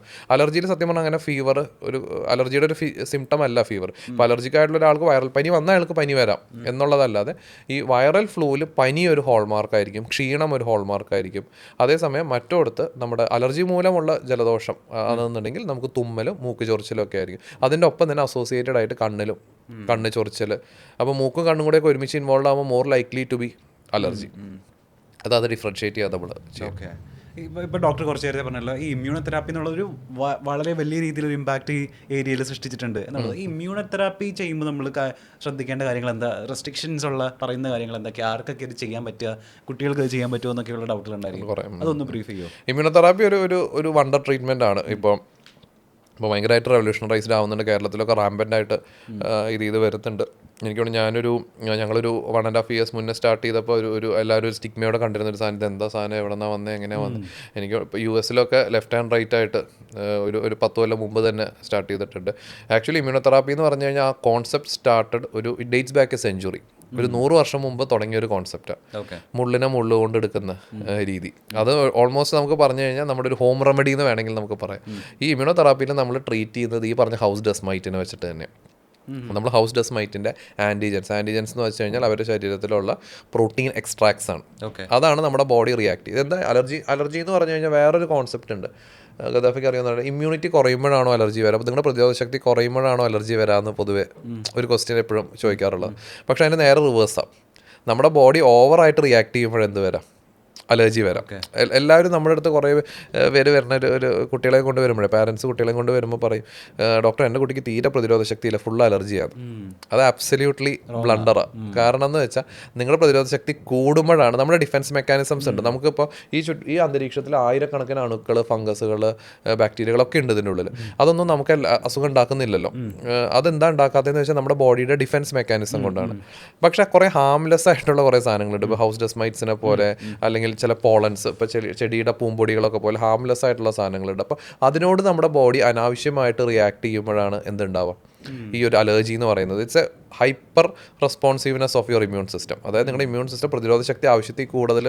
അപ്പോൾ ഒരിക്കലും പ്രതിരോധ ശക്തി കുറയുന്നതല്ല, പ്രതിരോധ ശക്തി കൂടുന്നതാണ് എന്തിലേക്ക് ലീഡ് ചെയ്യുക, ഈ ഒരു അലർജിയിലേക്ക് ലീഡ് ചെയ്യുക. അപ്പോൾ നമ്മളെന്താ ഇമ്മ്യൂണോതെറാപ്പിയിൽ ചെയ്യുന്നതെന്ന് വെച്ച് കഴിഞ്ഞാൽ ഈ ഹൗസ് ഡസ്റ്റ് മൈറ്റ്സിൻ്റെ എക്സ്ട്രാക്ട്സ് എടുത്ത് അത് സയൻറ്റിഫിക്കലി നമ്മൾ എക്സ്ട്രാക്ട് ചെയ്ത് ചെറിയ ഡൈല്യൂഷൻസിൽ ബോഡിയിൽ കൊടുക്കും. അത് നാവിൻ്റെ അടിയിൽ എടുക്കുന്ന ചെറിയ തുള്ളിമരുന്ന് പോലെ. അത് ഒരു 2 to 3 years ഒരു ട്രീറ്റ്മെൻ്റ് ആണ്. അതിലൂടെ we can actually reverse all your allergy symptoms. അതായത് ഇപ്പോൾ ലോകത്തെ അവൈലബിൾ ആയിട്ടുള്ളതിൽ ഡിസീസ് മോഡിഫൈങ്, ഇപ്പോൾ ഞാൻ പറഞ്ഞിട്ടുള്ള ബാക്കി ഇൻഹേലേഴ്സ്, നേസൽ സ്പ്രേ, ഈ ട്രീറ്റ്മെൻറ്റ്സൊക്കെ നമ്മുടെ അലർജിയുടെ ലക്ഷണങ്ങൾ കുറയ്ക്കുകയുള്ളൂ, അസുഖം മാറ്റുന്നില്ല. അസുഖം മാറ്റാനുള്ള ഓപ്ഷനാണ് ഇമ്മ്യൂണോതെറാപ്പി. പിന്നെ ഏത് ഏജ് മുതലെന്ന് ചോദിച്ചു കഴിഞ്ഞാൽ we can start it as low as 5 years. ഇപ്പോൾ കുഞ്ഞ് അത്യാവശ്യം ഒരു IQ ഒക്കെ ഉള്ള നല്ലൊരു ആക്റ്റീവായിട്ടുള്ളൊരു കുഞ്ഞ് പറയുന്നതൊക്കെ മനസ്സിലാവുന്ന ഒരാളാണെങ്കിൽ it can be started as low as 4 years. അത് ഇൻഡിക്കേറ്റഡ് ആണെന്നുണ്ടെങ്കിൽ, നല്ല severe house dust mite allergy ഉണ്ട്, നല്ല ആസ്മാറ്റിക് ഇതിലേക്ക് പോവുകയാണെന്നുണ്ടെങ്കിൽ, നമുക്ക് എപ്പോഴും നമ്മൾ ഒരു പീക്ക് ഓഫ് ഡിസീസിൽ ഇമ്മ്യൂണോതെറാപ്പി സ്റ്റാർട്ട് ചെയ്യില്ല. നിങ്ങളിപ്പോൾ ഒരു നല്ല സിവിയർ അസുഖത്തിൽ നിൽക്കുകയാണെങ്കിൽ നമ്മുടെ ഡിസീസ് ട്രീറ്റ് ചെയ്തൊന്ന് എന്ത് ചെയ്യും, കൺട്രോൾ ചെയ്തിട്ട് വേണം നമ്മൾ എന്ത് സ്റ്റാർട്ട് ചെയ്യാൻ.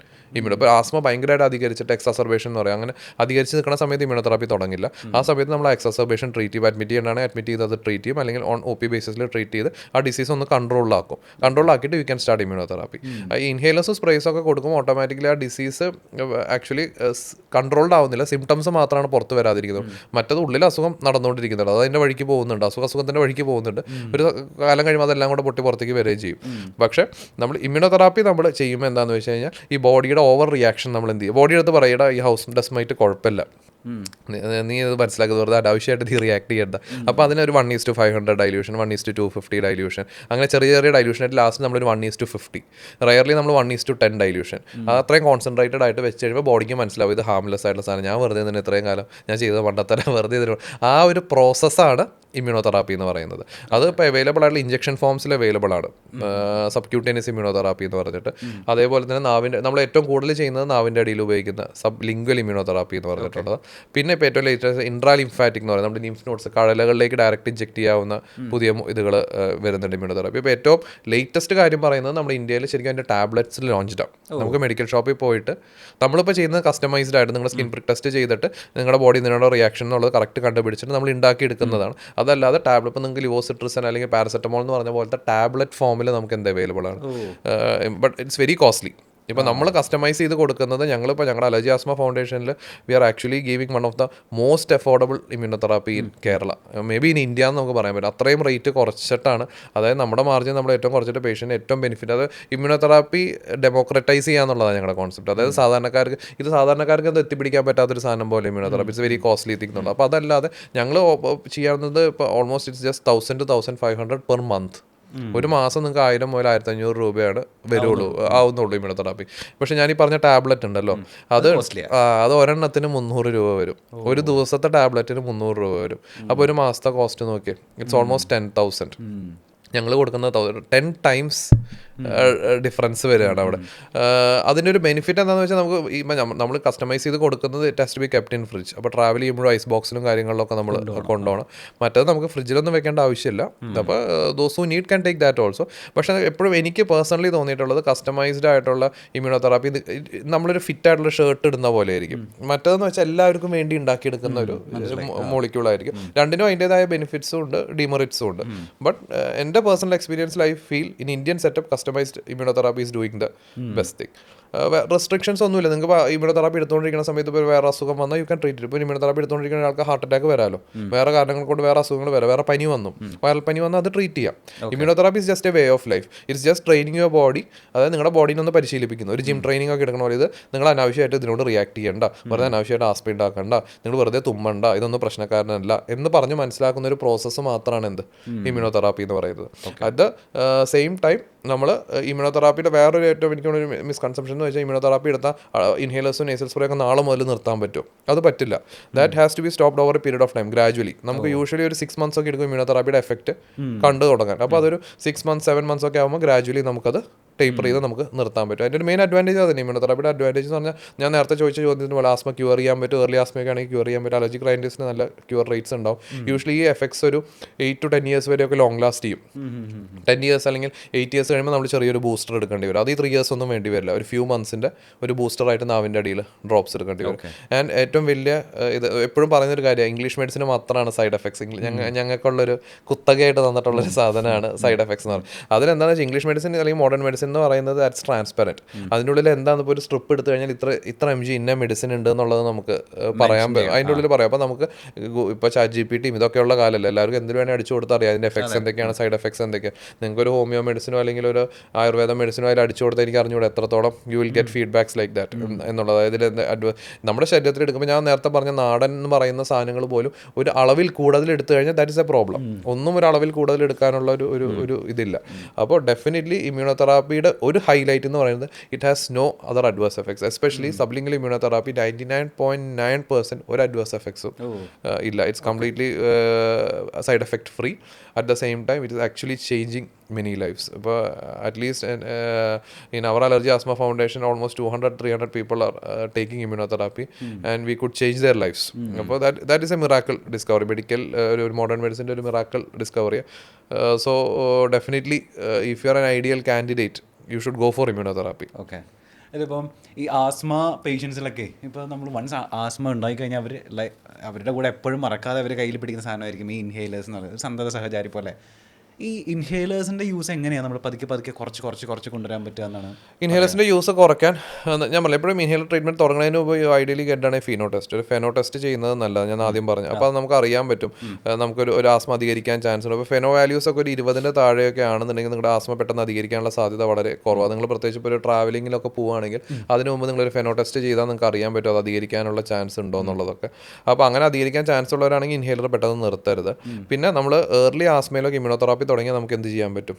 ഈ ഇൻഹേലർ ഗ്രാജുവലി ടേപ്പർ ചെയ്ത് സ്റ്റോപ്പ് ചെയ്യാൻ പറ്റും. പിന്നെ ഇൻഹേലേഴ്സ് മിക്കവാറും എന്താണെന്ന് വെച്ചാൽ 2 തരമുണ്ട്, പ്രിവെൻറ്റർ ആൻഡ് റിലീവർ എന്ന് പറഞ്ഞിട്ട്. റിലീവർ എന്ന് പറഞ്ഞാൽ അസുഖം അധികരിക്കുന്ന സമയത്ത് ഉപയോഗിക്കുന്നുണ്ട് ഇൻഹേലർ. പ്രിവെൻറ്റർ എന്ന് പറഞ്ഞാൽ നമ്മൾ സ്ഥിരമായിട്ട് ഉപയോഗിക്കേണ്ട അറ്റ്ലീസ്റ്റ് ഒരു 3 to 6 months ഉപയോഗിക്കണം. ഇൻഹേലർ ഏറ്റവും വലിയ ഹൈലൈറ്റ് എന്ന് വെച്ചാൽ അതിൽ ഉപയോഗിക്കുന്ന മരുന്നിൻ്റെ ഡോസ് വളരെ കുറവാണ്.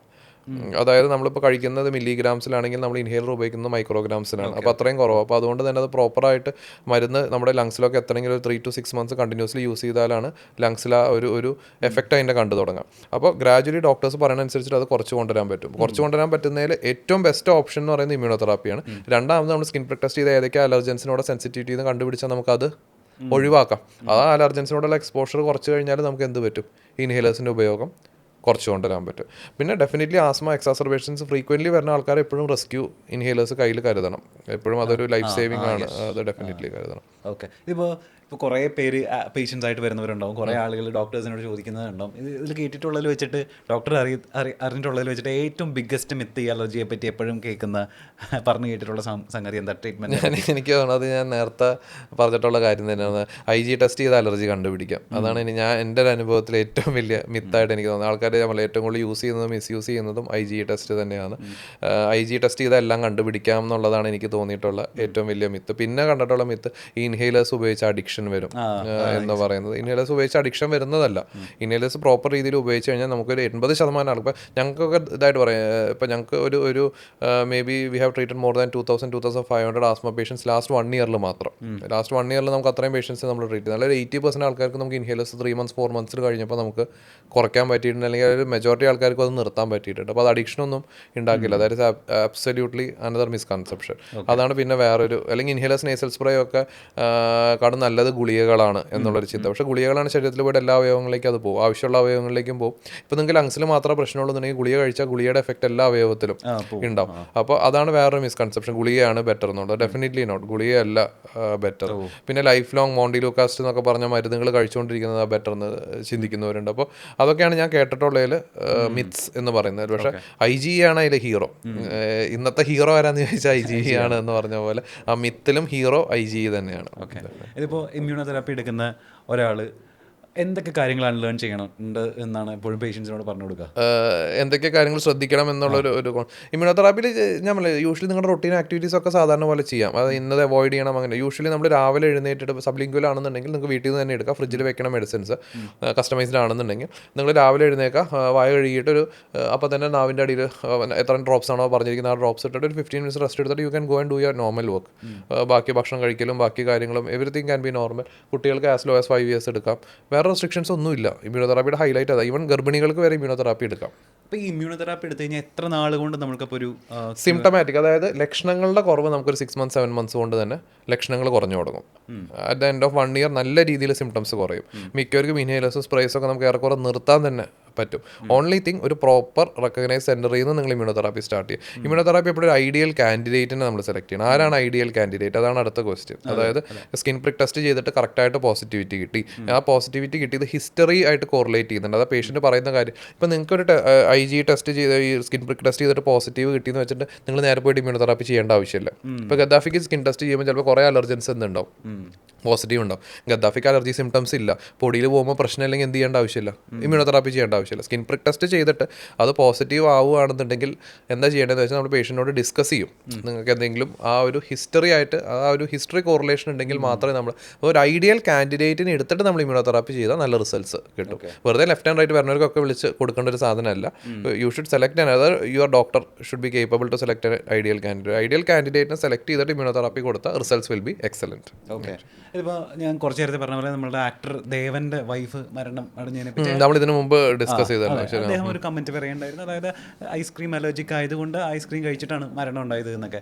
അത് നമുക്ക് അങ്ങനെ വിശ്വസിക്കാൻ പറ്റുമോ? അതായത് അങ്ങനെയൊക്കെ ഐസ്ക്രീംസിനോട് ദ്രുതഗതിയിൽ, അതായത് പെട്ടെന്ന് ജീവൻ അപകടപ്പെടുത്തുന്ന ഒരു അലർജി പ്രക്രിയയുണ്ട്. അതാണ് അനാഫിലാക്സിസ് എന്ന് പറയുന്നത്. അപ്പോൾ എൻ്റെ 10 years മുന്നേ എന്ന് പറഞ്ഞാൽ ഞാൻ MBBS കഴിഞ്ഞ PG ചെയ്യണ സമയത്ത് ഇവിടെ കൊച്ചിയിലെ ഒരു കുട്ടി ഇതുപോലെ ചെമ്മീൻ കഴിച്ചിട്ട് കുഴഞ്ഞു വീണ് മരിച്ചു എന്ന് പറഞ്ഞു. അന്ന് കുറേ പേര് പോലെ ചെമ്മീൻ കഴിച്ച ഉടനെ ലൈം ജ്യൂസ് കുടിക്കരുത്, അങ്ങനെ കുറേ ഒപ്പീനിയൻസ് ഒക്കെ വന്നിരുന്നു. ഇപ്പോൾ ഈ ആക്ടർ ദേവൻ്റെ വൈഫിൻ്റെ കേസ് പറഞ്ഞാലും അവിടെ മിക്കവാറും ഉണ്ടായിട്ടുണ്ടാവും അനാഫിലാക്സിസ് എന്ന് പറഞ്ഞിട്ടുള്ളത്. നമുക്ക് ചില ഫുഡുകളോട് നമ്മുടെ body will react like anything. അത് ആ ഐസ്ക്രീം കഴിച്ചിട്ട് അനാഫിലാക്സിസ് വരാന്നതിനേക്കാളും കൂടുതലായിട്ട് ഐസ്ക്രീമിൽ എന്തെങ്കിലും ഒരു പെർട്ടിക്കുലർ കണ്ടന്റ് ആയിരിക്കും. ഇപ്പോൾ ഐസ്ക്രീം എന്ന് പറഞ്ഞാൽ അതിൽ മിൽക്ക് ഉണ്ട്, ക്രീം ഉണ്ട്, അതേപോലെ ഇപ്പോൾ ഡിഫറെൻറ്റ് ഫ്ലേവേഴ്സ് യൂസ് ചെയ്യുന്നുണ്ടല്ലോ, വാനില, ബട്ടർ സ്കോച്ച് അല്ലെങ്കിൽ മാംഗോ. അപ്പോൾ അതിൽ ഏതെങ്കിലും ചിലപ്പോൾ ഒരു പെർട്ടിക്കുലർ കണ്ടന്റിനോടായിരിക്കണം. ആസ് സച്ച് ദ എൻ്റയർ ഐസ്ക്രീമിനോട് നമുക്ക് അലർജി ഉണ്ടാവാൻ സാധ്യത വളരെ കുറവാണ്. ഓക്കെ. പിന്നെ നമുക്ക് ഉണ്ടാകുന്ന നോൺ അലർജിക് റൈനൈറ്റിസ് എന്നൊക്കെ പറയും. അതായത് നമുക്ക് തണുപ്പുള്ള സാധനങ്ങൾ അങ്ങനത്തെയൊക്കെ കഴിക്കുമ്പോൾ തുമ്മൽ, ഒരു ചെറിയ മൂക്കടപ്പ്, ജലദോഷം. പക്ഷേ അതൊരിക്കലും ലൈഫ് ത്രെട്ടണിങ് ആയിട്ട് വരില്ല. ലൈഫ് ത്രെട്ടണിങ് ആയിട്ട് വരുന്നത് അനാഫിലാക്സിസ്. അത് യൂഷ്വലി ഫുഡ് കമ്പോണൻസ് അല്ലെങ്കിൽ ഇൻസെക്ട് സ്റ്റിങ്സ്. ഇപ്പോൾ എന്തെങ്കിലും ഹണി ബി ഒക്കെ കുത്തി കഴിഞ്ഞാൽ നമുക്ക് അനാഫിലാക്സിസ് വരാം. അല്ലെങ്കിൽ വേറെ വല്ല വാസ്പ്, ഈ ചില വണ്ടുകളൊക്കെ ചിലതൊക്കെ കഴിച്ച് കഴിഞ്ഞാൽ നമുക്ക് അല്ലെങ്കിൽ ചില ഡ്രഗ്സ്, ചില മെഡിസിൻസ് നമ്മൾ ഹോസ്പിറ്റൽ സെറ്റിങ്ങിൽ തന്നെ ചിലപ്പോൾ ടെസ്റ്റൊക്കെ കൊടുത്തെടുക്കുന്ന മെഡിസിൻസ് ആണെങ്കിൽ ചിലപ്പോൾ നമുക്കൊരു അനാഫിലാക്സിസ് വരാം. അനാഫിലാക്സിസ് ലൈഫ് ത്രെട്ടണിങ് ആണ്. അതിനും പക്ഷേ ഒരു വണ്ടർ ഡ്രഗ് ട്രീറ്റ്മെൻറ്റ് ഉണ്ട് മോഡേൺ മെഡിസിനിൽ. That's adrenaline. നിങ്ങൾ എമർജൻസി ആയിട്ട് തന്നെ ഹോസ്പിറ്റൽ സെറ്റിങ്ങിൽ എത്തിച്ചു കഴിഞ്ഞാൽ ദാറ്റ്സ് സാൽവേജബിൾ.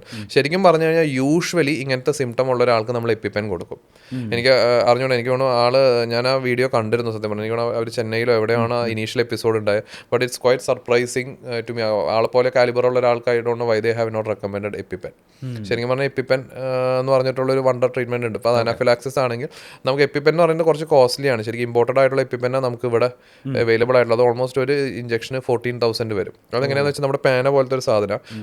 നമുക്കത് അൺക്യാപ്പ് ചെയ്തിട്ട് we can just give it on our thigh. That is life saving. By the time നമുക്ക് ഹോസ്പിറ്റലിൽ എത്തുന്നതിന് മുമ്പ് നമുക്ക് സമയം മേടിക്കാൻ പറ്റും. നമ്മുടെ ജീവൻ രക്ഷിക്കാനുള്ളൊരു സമയം മേടിക്കാനുള്ളൊരു സാധനമാണ് എപ്പിപ്പെൻ. പക്ഷേ ഞങ്ങൾ അലർജി ആസ്മ ഫൗണ്ടേഷനിൽ നമ്മൾ എപ്പിപ്പെൻ കസ്റ്റമൈസ് ചെയ്ത് കൊടുക്കുന്നുണ്ട്. അതായത് പേഷ്യൻസ് അനാഫിലാക്സിസ് ഡയഗ്നോസ് ചെയ്തിട്ടുള്ള ആൾക്കാർക്ക് മസ്റ്റായിട്ട് അവരുടെ വീട്ടിൽ കൊണ്ടുപോകാൻ കൊടുക്കേണ്ട ഒരു സാധനമാണ് എപ്പിപ്പെൻ. അപ്പോൾ അതിൽ രണ്ട് കാര്യങ്ങളുള്ളത്. ഒന്ന്, ഐസ്ക്രീമിൽ ഏത് കമ്പോണൻറ്റിനോടാണ് അലർജി എന്നുള്ളത് കണ്ടുപിടിക്കണമായിരുന്നു. അതുണ്ടെങ്കിൽ എനിക്ക് തോന്നുന്നു she would have been alive still. അതെന്ന് വെച്ചാൽ അനാഫിലാക്സിസ് അങ്ങനത്തെ ഒരു സാധനം. ഇത് നമ്മൾ മരിച്ചു കൊടുത്തെന്നൊക്കെ എഴുന്നേക്കാന്ന് പറഞ്ഞ പോലെ അനാഫിലാക്സിസ് വന്ന ഒരാൾ ഹോസ്പിറ്റലിൽ വന്ന് പെട്ടെന്ന് വന്നു കഴിഞ്ഞാൽ നമ്മൾ അഡ്രിനാലിൻ ഇഞ്ചക്ഷൻ കൊടുത്താൽ ചാടി എഴുന്നേക്കും. പക്ഷേ ഇതൊരു ബൈഫേസിക് റിയാക്ഷൻ. കുറച്ച് മണിക്കൂർ കഴിഞ്ഞാൽ വീണ്ടും കുറച്ച് റിയാക്ഷൻസ് ഉണ്ടാവും. അപ്പോൾ അതുകൊണ്ട് അവരെപ്പോഴും 24 hours ഹോസ്പിറ്റലിൽ ഒബ്സർവേഷൻ വേണം. അത് കഴിഞ്ഞാൽ അവർ കംപ്ലീറ്റ് റിക്കവറി എന്ന് നമുക്ക് പറയാൻ പറ്റുള്ളൂ.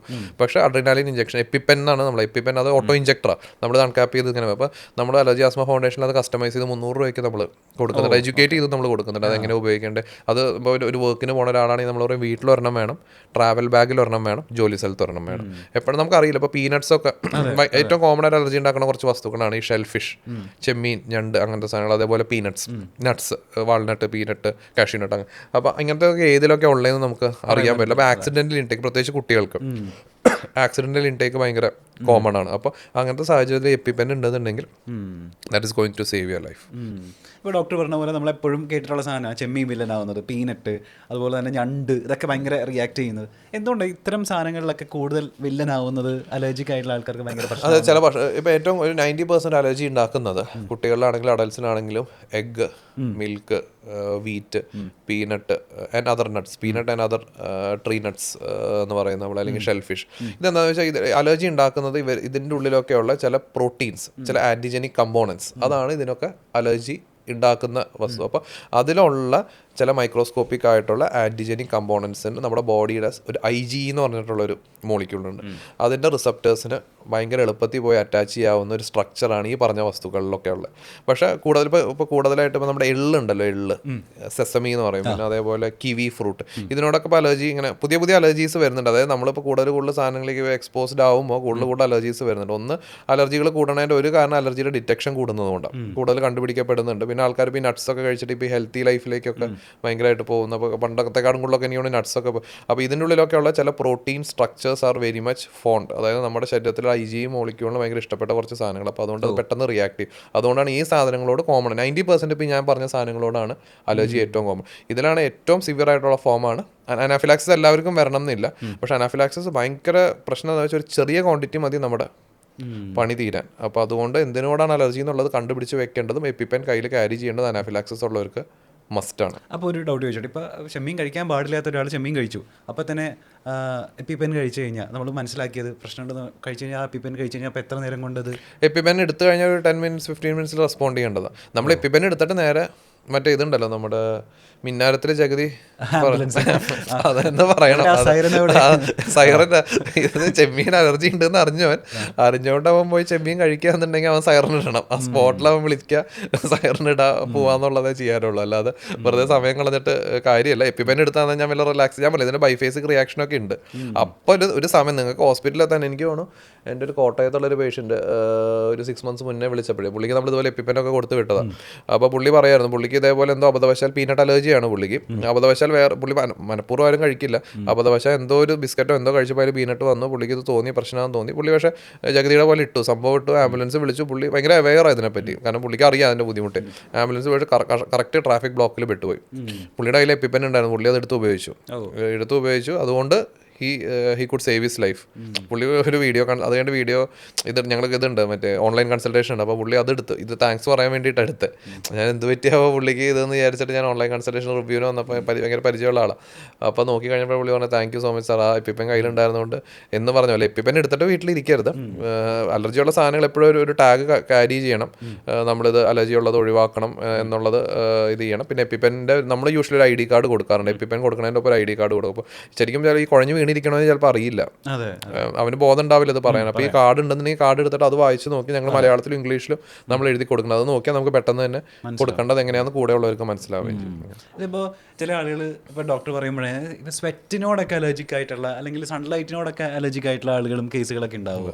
അത് റയറാണ്, ബട്ട് ഉണ്ട്. നമ്മൾ അർട്ടിക്കേറിയ എന്ന് പറയും, അതൊരു ഡിഫറെൻറ്റ് മെക്കാനിസമാണ്. ഇപ്പോൾ നമ്മൾ വെള്ളത്തിനോട് അലർജിയുള്ള ആൾക്കാരുണ്ട്, നമുക്ക് വേറെ ഓപ്ഷൻ ഇല്ല, വെള്ളം അവോയ്ഡ് ചെയ്യാന്നുള്ളതല്ലാതെ കുളിക്കാനൊക്കെ ഒന്നും ചെയ്യാൻ പറ്റില്ല ശരിക്കും പറയാം. അപ്പോൾ നമുക്ക് ആൻറ്റിഹിസ്റ്റമിൻസ് മരുന്നുകളൊക്കെ കഴിച്ച് അത് കുറച്ച് സപ്രസ് ചെയ്ത് വെക്കാന്നുള്ളതേ ഉള്ളൂ. അത് ലൈഫ് ലോങ് ചിലപ്പോൾ ഒരുപക്ഷെ കഴിക്കേണ്ടി വരും. ഭയങ്കര റയറാണ്. ഇതുവരെ എനിക്കോട് ലോകത്ത് 100 കേസൊക്കെയാണ് റിപ്പോർട്ട് ചെയ്യുക. പക്ഷേ അവരുടെ ലൈഫ് ഭയങ്കര പ്രോബ്ലമാറ്റിക്. അത് യൂഷ്വലി അതൊരു ലൈഫ് ത്രെട്ടണിങ്ങിലേക്ക് പോവില്ല. ഇപ്പോൾ ഈ പറഞ്ഞ വെള്ളത്തിനോട് അലർജി, സ്വെറ്റിനോട് അലർജി ഒന്നും ലൈഫ് ത്രെട്ടണിങ്, അത് യൂഷ്വലി ഈ കൊതുവൊക്കെ കടിക്കണ പോലെ തിണർത്ത് പൊന്തും, നിരന്തരമായിട്ട് ചൊറിഞ്ഞുകൊണ്ടിരിക്കും. അപ്പോൾ ഇറിറ്റേഷൻ ആയിരിക്കും. ലൈഫ് ത്രെട്ടണിങ് ആയിട്ട് മരിച്ചൊന്നും പോവില്ല യൂഷ്വലി ക്രോണിക് അർട്ടിക്കേറിയ.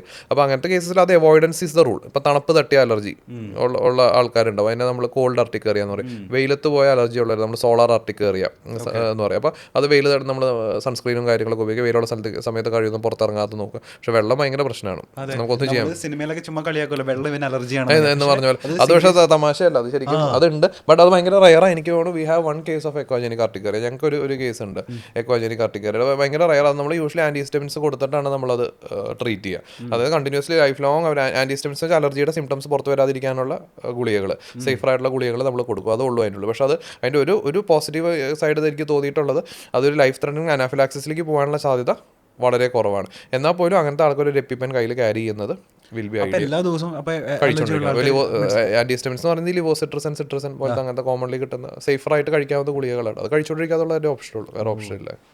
ഭയങ്കര റയറാണ്. സ്വെറ്റ് എന്ന് പറയുന്നത് കോളിനർജിക് അർട്ടിക്കേറിയ. നമ്മൾ എക്സസീവായിട്ട് സ്വെറ്റ് ചെയ്ത് കഴിയുമ്പോഴൊക്കെ കോളിനർജിക് അർട്ടിക്കേറിയ എന്ന് പറയും. അതൊക്കെ റയറാണ്, ബട്ട് ഉണ്ടാവാറുണ്ട്. നമുക്കിപ്പോൾ നമ്മൾ അലർജി കോൺസെൻട്രേറ്റ് ചെയ്തിട്ടുള്ള ഒരു ക്ലിനിക് ആയതുകൊണ്ട് ഈ കേസസ് ഒക്കെ ഞങ്ങളുടെ അടുത്തേക്ക് വരുന്നുണ്ട്. Does not mean that it is common. ഞങ്ങൾക്ക് കൂടുതൽ റെഫറൽ കേസസും എല്ലാ അലർജീസും ആണ് ഞങ്ങൾ കാണുന്നത്. അപ്പോൾ അതുകൊണ്ട് ഞങ്ങളുടെ അടുത്തേക്ക് വരുന്നുണ്ട്. ബട്ട് ഇതൊക്കെ ഞാൻ പറഞ്ഞ പോലെ റയറാണ്, ബട്ട് ഉണ്ട്, എക്സിസ്റ്റിംഗ് ആണ്. ഇനിയിപ്പോൾ കൊച്ചി പോലുള്ളൊരു നഗരത്തിലെ ഹൈലി പൊല്യൂട്ടഡ് ആയിട്ടുള്ള നമ്മൾ പൊട്ട ശ്വസിച്ചുകൊണ്ടിരിക്കുന്നതെന്ന് നമ്മൾ വിശ്വസിക്കുന്ന ഈ കൊച്ചി പോലുള്ളൊരു നഗരത്തിലൊക്കെ ഇവിടുത്തെ കൊച്ചു കുട്ടികൾ പഠിക്കുന്ന സ്കൂളിലൊക്കെ ഈ അത്തരം അലർജി ആസ്മ സ്ക്രീനിങ്സ് ഒക്കെ മാൻഡേറ്ററി ആണെന്ന് ആസ് എ ഡോക്ടർ കരുതുന്നുണ്ടോ അല്ലെങ്കിൽ അഡ്വൈസ് ചെയ്യുന്നുണ്ടോ? അലർജി സ്മാർട്ട് സ്കൂൾസ് എന്ന് പറഞ്ഞാൽ എനിക്ക് ഡൽഹിയിലൊക്കെ സ്റ്റാർട്ട് ചെയ്തിട്ടുണ്ട്. ഡൽഹിയിലെ പൊല്യൂഷൻ പിന്നെ അറിയാമല്ലോ, അതുപോലെയാണ്. കൊച്ചി എനിക്ക് തോന്നുന്നു ആ ഒരു ഓട്ടോ ഓടിക്കൊണ്ടിരിക്കുക അവിടെ എത്താൻ വേണ്ടിയിട്ട്. അലർജി സ്മാർട്ട് സ്കൂൾസ് എന്ന് പറഞ്ഞ കോൺസെപ്റ്റ് വരുന്നുണ്ട്. ശരിക്കും അതെനിക്ക് തോന്നുന്നു അലർജിയാണ് ഇപ്പോൾ ഏറ്റവും കൂടുതൽ നമ്മുടെ രാജ്യം ഡെവലപ്പ് ചെയ്യുന്നതോറും ഏറ്റവും കൂടുതൽ വരാൻ പോകുന്ന ഒരു അസുഖം എന്ന് പറയുന്നത് അലർജിയാണ്.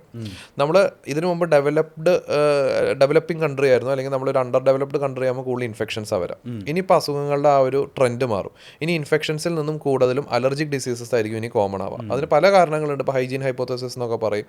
അതേപോലെ തന്നെ പൊല്യൂഷൻ ഒരു കോസാണ്. പൊല്യൂഷൻ വരുമ്പോൾ നമ്മുടെ കോശങ്ങളിലൊക്കെ കുറേ ചേഞ്ചസ് വരും. അതേപോലെ പൂമ്പൊടിയുടെ സ്ട്രക്ചറിലൊക്കെ കുറേ ഓൾട്രേഷൻസ് വരും. അപ്പോൾ അതൊക്കെ ആകുമ്പോൾ പെട്ടെന്ന് നമുക്ക് അലർജി ഉണ്ടാവും. അപ്പോൾ ഇതിൽ സ്കൂളുകളിൽ ചെയ്യാവുന്ന ഒരു കാര്യം എന്ന് പറഞ്ഞാൽ, സ്കൂളിൽ എനിക്ക് ഏറ്റവും അപകടം പിടിച്ച ഒരു കാര്യം ഫുഡ് അലർജി തന്നെയാണ്. കാരണം ഇപ്പം കുറേ സ്കൂളിലൊക്കെ ഫുഡ് സെർവ് ചെയ്യുന്നുണ്ട്. അപ്പോൾ അങ്ങനെ വരുമ്പോൾ ഈ അലർജി ഉള്ളത് നിങ്ങളുടെ ക്ലാസ് ടീച്ചറോടോ അല്ലെങ്കിൽ പാരൻസിനോടോ ശരിക്കും പറഞ്ഞു വെക്കണം. പിന്നെ എപ്പിപ്പെൻ യൂസേജ് എല്ലാ ടീച്ചേഴ്സിനും അറ്റ്ലീസ്റ്റ് 6 months കൂടുമ്പോൾ അവർക്ക് അതിൻ്റെ ഒരു അവയർനെസ്സും ട്രെയിനിങ്ങും. പിന്നെ ചെറിയ അലർജീസൊക്കെ വന്ന ആൻറ്റിഹിസ്റ്റമിൻ ഗുളികകളൊക്കെ എങ്ങനെ കൊടുക്കാമെന്നുള്ളത് പറയണം. പിന്നെ എനിക്ക് തോന്നുന്നു പൊടിയാണ് ഒരു മെയിൻ കാര്യം. ഇപ്പോൾ ഡെയിലി സത്യം പറഞ്ഞു കഴിഞ്ഞാൽ എല്ലാ ബെഞ്ചസും വെറ്റ് മോപ്പ് ചെയ്യാൻ പറ്റിയ വെറ്റ് മോപ്പ് ചെയ്യണം. പിന്നെ അതേപോലെ ബോർഡൊക്കെ എനിക്ക് തോന്നുന്നു ആ പുതിയ വൈറ്റ് നമ്മുടെ സ്കെച്ച് പെൻ ബോർഡ് ഉണ്ടല്ലോ, പെൻ ബോർഡ്, നമ്മുടെ പഴയ ചോക്ക്, ട്രഡീഷണൽ ചോക്കൊക്കെ ഒഴിവാക്കി ആ പൊടികളും കാര്യങ്ങളൊക്കെ മാക്സിമം ഒഴിവാക്കിയിട്ട് വൈറ്റ് ബോർഡ് വിത്ത് സ്കെച്ച് പെൻ അല്ലെങ്കിൽ മാർക്കർ പെൻ വെച്ചിട്ടുള്ള അത് യൂസ് ചെയ്യാൻ നോക്കുക. ഇതൊക്കെ ചെയ്ത് കഴിഞ്ഞാൽ ഒരു പരിധി വരെ നമുക്ക് അലർജി കൺട്രോൾ ചെയ്യാൻ പറ്റും. എനിക്കാണ് ഏറ്റവും ഇമ്പോർട്ടൻ്റ് ആയിട്ട് അതിൽ എനിക്ക് തോന്നുന്ന ഒരു കാര്യം വെന്റിലേഷനും ഈക്വലി ഇമ്പോർട്ടൻ്റ് ആട്ടോ. കാരണം ഈ പൊടി ക്രോസ് വെന്റിലേഷൻ അടച്ചു വയ്ക്കുക എന്നുള്ളതിനേക്കാൾ എപ്പോഴും ക്രോസ് വെന്റിലേഷൻ തന്നെയായിരിക്കും എപ്പോഴും നല്ലത്. പിന്നെ teachers and care takers in സ്കൂളിൽ അവർക്കൊരു പ്രോപ്പർ കോച്ചിങ് കൊടുക്കണം, how to use all this എന്നുള്ള ഒരു ഇത്. ഇതിപ്പോൾ നമ്മളുടെ വീടുകളിലാണെങ്കിലും സ്കൂളുകളിലാണെങ്കിലും നമ്മൾ ജോലി ചെയ്യുന്ന സ്ഥലത്താണെങ്കിലേ നമ്മൾ പൊടി കയറാതിരിക്കാൻ വേണ്ടിയിട്ട് ഡോറും ജനലൊക്കെ അടച്ചിടും. ഈ പറഞ്ഞ പോലെ വെന്റിലേഷൻ കുറയ്ക്കും. ഇത് ആക്ച്വലി നമ്മൾ ചെയ്യുന്ന ഒരു മണ്ടത്തരമാണോ? അതെന്ന് വെച്ചാൽ നമുക്ക് എന്തിനോട് അലർജി എന്നുള്ളത് അനുസരിച്ചിരിക്കും. അതായത് ഇപ്പോൾ ഞാൻ ഈ ക്രോസ് വെന്റിലേഷൻ്റെ പറഞ്ഞപ്പോൾ നമുക്ക് പോളൻസ് ഉണ്ട്, പൂമ്പൊടികളുണ്ട്. ഇപ്പോൾ നമുക്കൊരു പേഷ്യൻറ്റ് UK നിന്ന് ഓൾ ദ വേ ട്രാവൽ ചെയ്ത് വന്നിരുന്നു. കാരണം അവിടെയൊക്കെ ഒരു അപ്പോയിൻമെൻറ്റ്, അലർജീസ് അപ്പോയിൻമെൻറ്റ് കിട്ടാൻ ചിലപ്പോൾ 1 കൊല്ലം 2 കൊല്ലം എടുക്കും. അപ്പോൾ അവർ മലയാളികളാണ്, അവർ നേഴ്സായിട്ട് വർക്ക് ചെയ്യുക. അവിടെ അവർക്ക് ഉണ്ടായിരുന്നത് ഒരു പെർട്ടിക്കുലർ ഹേ ഫീവർ എന്ന് പറഞ്ഞ കണ്ടീഷൻ. അതൊരു തരം അലർജിക് റൈനൈറ്റിസ് ആണ്. ഒരു പൂമ്പൊടി അവിടെ കാണുന്ന പ്രത്യേക പുല്ലുകളോടും മരങ്ങളോടുള്ള പോളൻസിൻ്റെ റിയാക്ഷനാണ്. അപ്പോൾ അത് നമ്മൾ കണ്ടുപിടിച്ചാൽ അത് ഇന്ന സംഭവമാണെന്ന് പറഞ്ഞു. അപ്പോൾ അവർ പോയിട്ട് ജനല തുറന്നിട്ട് പോളൻസ് മുഴുവൻ കാറ്റിൽ എന്ത് ചെയ്യും, ഉള്ളിൽ കയറും. At the same time house ഡസ്മൈറ്റ്സിനോടാണ് നിങ്ങൾക്ക് അലർജി എന്നുണ്ടെങ്കിൽ നമ്മളിത് കൂടെ അടച്ചിടുമ്പോൾ ഈ ഹൗസ് ഡസ്മൈറ്റ്സ് കൂടെ ഫാനും ഇതൊക്കെ ഇടുമ്പോൾ ഇതിൻ്റെ ഉള്ളിൽ തന്നെ കിടന്ന് കളിക്കും. അപ്പോൾ അതിൻ്റെ കറക്റ്റ് ആൻസർ പറഞ്ഞാൽ നിങ്ങൾക്ക് എന്തിനോട് അലർജി എന്ന് കണ്ടുപിടിച്ച് കഴിഞ്ഞാൽ, ഞാൻ ആദ്യം പറഞ്ഞില്ല, സ്കിൻ പ്രിക് ടെസ്റ്റ് ചെയ്യുക, എന്തിനോട് അലർജി എന്ന് കണ്ടുപിടിക്കുക. അപ്പോൾ നമുക്ക് കറക്റ്റ് പാതയിലേക്ക് പോകാൻ പറ്റും. അതായത് നിങ്ങൾക്ക് ക്രോസ് വെന്റിലേഷൻ ചെയ്യുന്നതാണോ അടച്ചിടുന്നതാണോ നല്ലതെന്ന്, എന്തിനോട് അലർജി എന്നനുസരിച്ചിട്ട് വേണം അതിൻ്റെ ആൻസർ വരാം. ഡോക്ടർ, ഇപ്പോൾ ചില ആളുകളെ കണ്ടല്ലേ, അതായത് രാവിലെ എഴുന്നേൽക്കുമ്പോൾ തന്നെ ഒരൊറ്റ സ്ട്രെച്ചിൽ 10-15 തവണ തുമ്മുന്ന കേസസും ആളുകളെയൊക്കെ നമ്മൾ കണ്ടിട്ടുണ്ടാവും. ഇത് ആക്ച്വലി നോർമലാണോ, സേഫ് ആണോ? എന്താ ഇപ്പോൾ അതിന് ചെയ്യേണ്ടത്? സേഫ് അല്ലെങ്കിൽ സേഫ് അല്ല തന്നെ, സേഫ്റ്റി നമ്മുടെ ഇത് ഈ രാവിലെ എഴുന്നേൽക്കുമ്പോൾ തുമ്മലിൻ്റെ main villain usually house dust mite. എനിക്ക് ഞാൻ നേരത്തെ പറഞ്ഞില്ല, അതായത് നമ്മുടെ ബെഡ്ഷീറ്റ് ഒരു 3 ദിവസത്തേക്കുള്ള ബെഡ്ഷീറ്റ് ഇട്ട് കഴിഞ്ഞാൽ അതിൽ ഡസ്റ്റ് അല്ല ഡസ്റ്റ് മൈറ്റ്സ് ആണ് കൂടുതൽ പ്രശ്നം വരാം. അപ്പോൾ രാവിലെ എഴുന്നേൽക്കുന്ന തുമ്മൽ usually house dust mite allergy കൊണ്ട് വരുന്നത്. That needs an evaluation. ആസ്മയുടെ പ്രീ റണ്ണർ ആവാനുള്ള സാധ്യതയുണ്ട്. അങ്ങനെ തുമ്മുന്നതിൽ 10 പേരിൽ ഒരു 3 പേര് ആസ്മാറ്റിക്സ് ആവാം. വേ നീഡ് ഇവാലുവേഷൻ കാണിക്കാൻ ചെയ്യണം. ഇപ്പോൾ ഡോക്ടർ, നമ്മൾ കണ്ടിട്ടുണ്ടാവില്ലേ, അതായത് രാവിലെ എഴുന്നേറ്റിട്ട് ഒരു 10-15 അറ്റ സ്ട്രെച്ച് തുമ്മുന്ന ആളുകൾ കണ്ടിട്ടുണ്ടായിരിക്കും. ഇത് ആക്ച്വലി സേഫ് ആണോ, അല്ലെങ്കിൽ എന്തുകൊണ്ട് എങ്ങനെ സംഭവിക്കുന്നത്? ഇത് എപ്പോൾ മുതലാണ് നമ്മൾ ട്രീറ്റ്മെൻറ്റ് എടുത്ത് തുടങ്ങേണ്ടത്? അതായത് ഈ തുമ്മലിലൂടെ വേറെ കുറേ സിംറ്റംസ് ഉണ്ടാവുമല്ലോ. നമുക്കിപ്പോൾ തുമ്മൽ ഒരേ ഒരു സിംറ്റമാണ് അലർജിയുടെ. അതുകൂടാതെ നെയ്സൽ കഞ്ചഷൻ, മൂക്കടപ്പ്, റൈനോറിയ എന്ന് പറയും, നമ്മൾ മൂക്കിൽ നിന്ന് വെള്ളം വരിക, ഈ പറഞ്ഞ കാര്യങ്ങളൊക്കെ അതിൻ്റെ കൂടെ വരും. ചിലർക്ക് ഇതിനോട് ഓൾറെഡി എക്സിസ്റ്റിംഗ് ആസ്മയൊക്കെ ഉണ്ടാവും. അപ്പോൾ രാവിലെ എഴുന്നേൽക്കുമ്പോഴത്തെ തുമ്മൽ അവിടുത്തെ main hero house dust might ആണ്. നമ്മുടെ ബെഡ്ഷീറ്റിൽ, നമ്മുടെ പില്ലോ കവറിലൊക്കെ ഹൗസ് ഡസ്റ്റ് മൈറ്റ്, ഞാൻ നേരത്തെ പറഞ്ഞ പോലെ. അപ്പോൾ അതുകൊണ്ട് തന്നെ ഹൗസ് ഡസ്റ്റ് മൈറ്റ് അലർജി ഉണ്ടോ എന്ന് ഫസ്റ്റ് കൺഫേം ചെയ്യാം. അത് മസ്റ്റായിട്ട് ചെയ്യണം. ട്രീറ്റ്മെൻറ്റ് എപ്പോഴും എടുക്കേണ്ടതെന്ന് വെച്ചാൽ നമ്മൾ യൂഷ്വലി മോഡറേറ്റ് അല്ലെങ്കിൽ സിവിയർ നമ്മൾ ഡിവൈഡ് ചെയ്യും, മൈൽഡ്, മോഡറേറ്റ്, സിവിയർ എന്ന് പറഞ്ഞിട്ട്. അത് നമ്മുടെ ഒരു ലൈഫ് സ്റ്റൈലിനെ എഫക്റ്റ് ചെയ്യുന്നത്. അതായത് ഇപ്പോൾ സ്കൂളിൽ പോകുന്ന കുട്ടിയാണെങ്കിൽ റിക്കറൻറ്റ് സ്കൂൾ ആബ്സെൻറ്റീസ് വരിക, അല്ലെങ്കിൽ വർക്കിന് പോകുന്ന ആൾക്കാണെങ്കിൽ റൊട്ടീൻ വർക്ക്സ് ചെയ്യാൻ പറ്റത്തില്ല, അവരുടെ സ്ലീപ്പ് ക്വാളിറ്റിയിൽ എഫക്റ്റ് ചെയ്യുക. അപ്പോൾ ഇങ്ങനത്തെ ഒരു ലെവൽ ഉണ്ടെങ്കിൽ ഡെഫിനറ്റ്ലി നമ്മൾ ഹയർ ട്രീറ്റ്മെൻറ്റ്സ് എടുക്കണം, ഇമ്മ്യൂണോതെറാപ്പി പോലത്തെ. അല്ല നിങ്ങൾക്ക് മൈൽഡ് സിംറ്റംസ് ഉള്ളൂ, തുമ്മൽ മാത്രമേ ഉള്ളൂ, അത് വലിയ ഡിസ്റ്റർബിങ് അല്ലെങ്കിൽ ചെറിയ ആൻറ്റിഹിസ്റ്റമിൻ ഗുളികകളും കാര്യങ്ങളും കഴിച്ചാൽ ദാറ്റ് വിൽ സെറ്റിൽ. അപ്പോൾ ട്രീറ്റ്മെൻറ്റ് എന്തെടുക്കണം, എങ്ങനെ എടുക്കണം എന്നുള്ളത് ഓൺലി ആഫ്റ്റർ കൺസൾട്ടേഷൻ. ഇങ്ങനെ തുമ്മുന്നവർ, രാവിലെ എഴുന്നേറ്റ് തുമ്മുന്നവരാണെങ്കിൽ definitely go get done a skin prick test, must ആണത്. ഓക്കെ. ഇപ്പോൾ നമ്മൾ പാക്കറ്റ് ഫുഡ് കഴിക്കുന്ന ആൾക്കാരുണ്ട്, പ്രിസർവേറ്റീവ്സ് ഉപയോഗിച്ചിട്ടുള്ള ഫുഡാണ് നമ്മൾ കഴിച്ചുകൊണ്ടിരിക്കുന്നത്. ഇതൊക്കെ കുട്ടികളിൽ അലർജി കൂട്ടാനുള്ള സാധ്യത ഉണ്ടാക്കുന്നുണ്ടോ? യൂഷ്വലി പ്രിസർവേറ്റീവ്സ് ഫുഡ് അലർജിയിൽ അതുപോലെ ഒരു മിസ്കൺസെപ്ഷൻ ഉണ്ട്. അതായത് കുറേ ഫുഡ് ആൾക്കാർ ഏറ്റവും കൂടുതൽ പറയും എനിക്ക് എപ്പോഴും ഫുഡിനോട് അലർജിയാണ്. പക്ഷേ യഥാർത്ഥത്തിലുള്ള ഫുഡ് അലർജിയുടെ പ്രിവലൻസ് എന്ന് പറയുന്നത് 3 to 5%. അതായത് 100 പേര് എടുക്കുമ്പോൾ 3 to 5 പേർക്ക് മാത്രമേ എന്തുള്ളൂ, ഫുഡ് അലർജി ഉള്ളൂ. പക്ഷേ ആൾക്കാരുടെ ഒരു കൺസെപ്റ്റ് എന്ന് വെച്ചാൽ ഒരു 30% ആൾക്കാർക്കെങ്കിലും ഫുഡ് അലർജി ഉണ്ടെന്ന് അവർ സ്വയം വിശ്വസിക്കുന്നത്. 30 പേര് വിശ്വസിക്കുന്നുണ്ട് അവർക്ക് ഫുഡ് അലർജി ഉണ്ടെന്ന്. പക്ഷേ അതിൽ തന്നെ 4-5 പേർക്കേ ഉള്ളൂ. മിക്കവാറും ഇത് ഫുഡ് ഇൻടോളറൻസസ് ആണ്. അതായത് നമ്മുടെ ശരീരത്തിൻ്റെ പ്രതികരണത്തിൻ്റെ കുറച്ച് അതാണ് ഇപ്പോൾ ഈ പ്രിസർവേറ്റീവ്സിൻ്റെ കേസിലൊക്കെ അതാണ് ബേസിക്കലി. എനിക്കോട് ആസ് സച്ച് ഒരു പാക്കറ്റ് ഫുഡ് കഴിച്ചുകൊണ്ട് നിങ്ങൾക്ക് അലർജി വരണമെന്നില്ല. But packet food is not recommended. അതിന് അതിൻ്റെതായ വേറെ ഇഷ്യൂസ് ഉണ്ട്. ഇപ്പോൾ ജങ്ക് ഫുഡ്സ് കഴിച്ച് കഴിഞ്ഞാൽ ഒബീസിറ്റി റിലേറ്റഡ് അല്ലെങ്കിൽ കുറേ കാർസിനോജനിക് കണ്ടൻസ്, ഇപ്പോൾ ക്യാൻസർ ഭാവിയിൽ ഉണ്ടാക്കാൻ പൊട്ടൻഷ്യലുള്ള കാര്യങ്ങളൊക്കെ ഇപ്പോൾ നമ്മൾ പഠനത്തിലുണ്ട്. സോ ഡെഫിനറ്റ്ലി ആ ഒരു ഹെൽത്തി ലൈഫ് സ്റ്റൈലിൻ്റെ പാർട്ടല്ല പ്രോസസ്ഡ് മീറ്റ് എന്നൊക്കെ പറയുന്നത്. It's definitely very much carcinogenic. അപ്പോൾ അതൊരിക്കലും അഡ്വൈസബിൾ അല്ല. ബട്ട് അലർജി കോണ്ടെക്സ്റ്റിൽ എനിക്ക് തോന്നുന്നു പ്രിസർവേറ്റീവ്സ് ഇങ്ങനത്തെ സാധനങ്ങളൊക്കെ കൂടുതൽ ഫുഡ് ഇൻടോളറൻസസ് ഉണ്ടാക്കുക. Allergy is not the main കോസിൻ്റെ. ഇപ്പോൾ സിസേറിയൻ ബർത്തിൽ ജനിക്കുന്ന കുട്ടികളുണ്ടാവില്ലേ, അപ്പം അത്തരം കുട്ടികൾക്ക് അലർജിക് ആവാനുള്ള ചാൻസ് കൂടുതലാണോ? അതായത് ബേസിക്കലി നമ്മൾ ഇതിലൊരു TH2 എന്ന് പറഞ്ഞിട്ടുള്ളൊരു റിയാക്ഷനാണ് ബേസിക്കലി അലർജിയിൽ ഉണ്ടാവുന്നത്. മറ്റത് ഒരു നമുക്കിപ്പോൾ ഒരു ബോഡി ഒരു ഇൻഫെക്ഷനെ ഫൈറ്റ് ചെയ്യുക അല്ലെങ്കിൽ ഒരു ബാക്ടീരിയനെ ഫൈറ്റ് ചെയ്യുമ്പോൾ യൂഷ്വലി TH1 റിയാക്ഷനാണ് ഉണ്ടാവുക. അപ്പോൾ നമുക്ക് ചെറിയ ചെറിയ ബാക്ടീരിയൽ ഇൻഫെക്ഷൻസ് ചെറുപ്പം മുതലേ അല്ലെങ്കിൽ ചെറിയ ചെറിയ ബാക്ടീരിയൽ എക്സ്പോഷേഴ്സ് വരുമ്പോൾ നമ്മുടെ ബോഡിയിൽ കൂടുതലും TH1 റിയാക്ഷനാണ് നടക്കുക. പക്ഷെ നമുക്ക് എന്താ സംഭവം എന്ന് വെച്ച് കഴിഞ്ഞാൽ പ്രോപ്പർലി ഈ ബാക്ടീരിയയോടൊന്നും നമ്മുടെ ശരീരം എക്സ്പോസ്ഡ് ആവാതിരിക്കുമ്പോൾ നമ്മുടെ ശരീരത്തിൽ TH1 വരെ ഈ TH2 ഭയങ്കരമായിട്ട് കൂടും. TH2 കൂടുമ്പോൾ എന്ത് വരാം?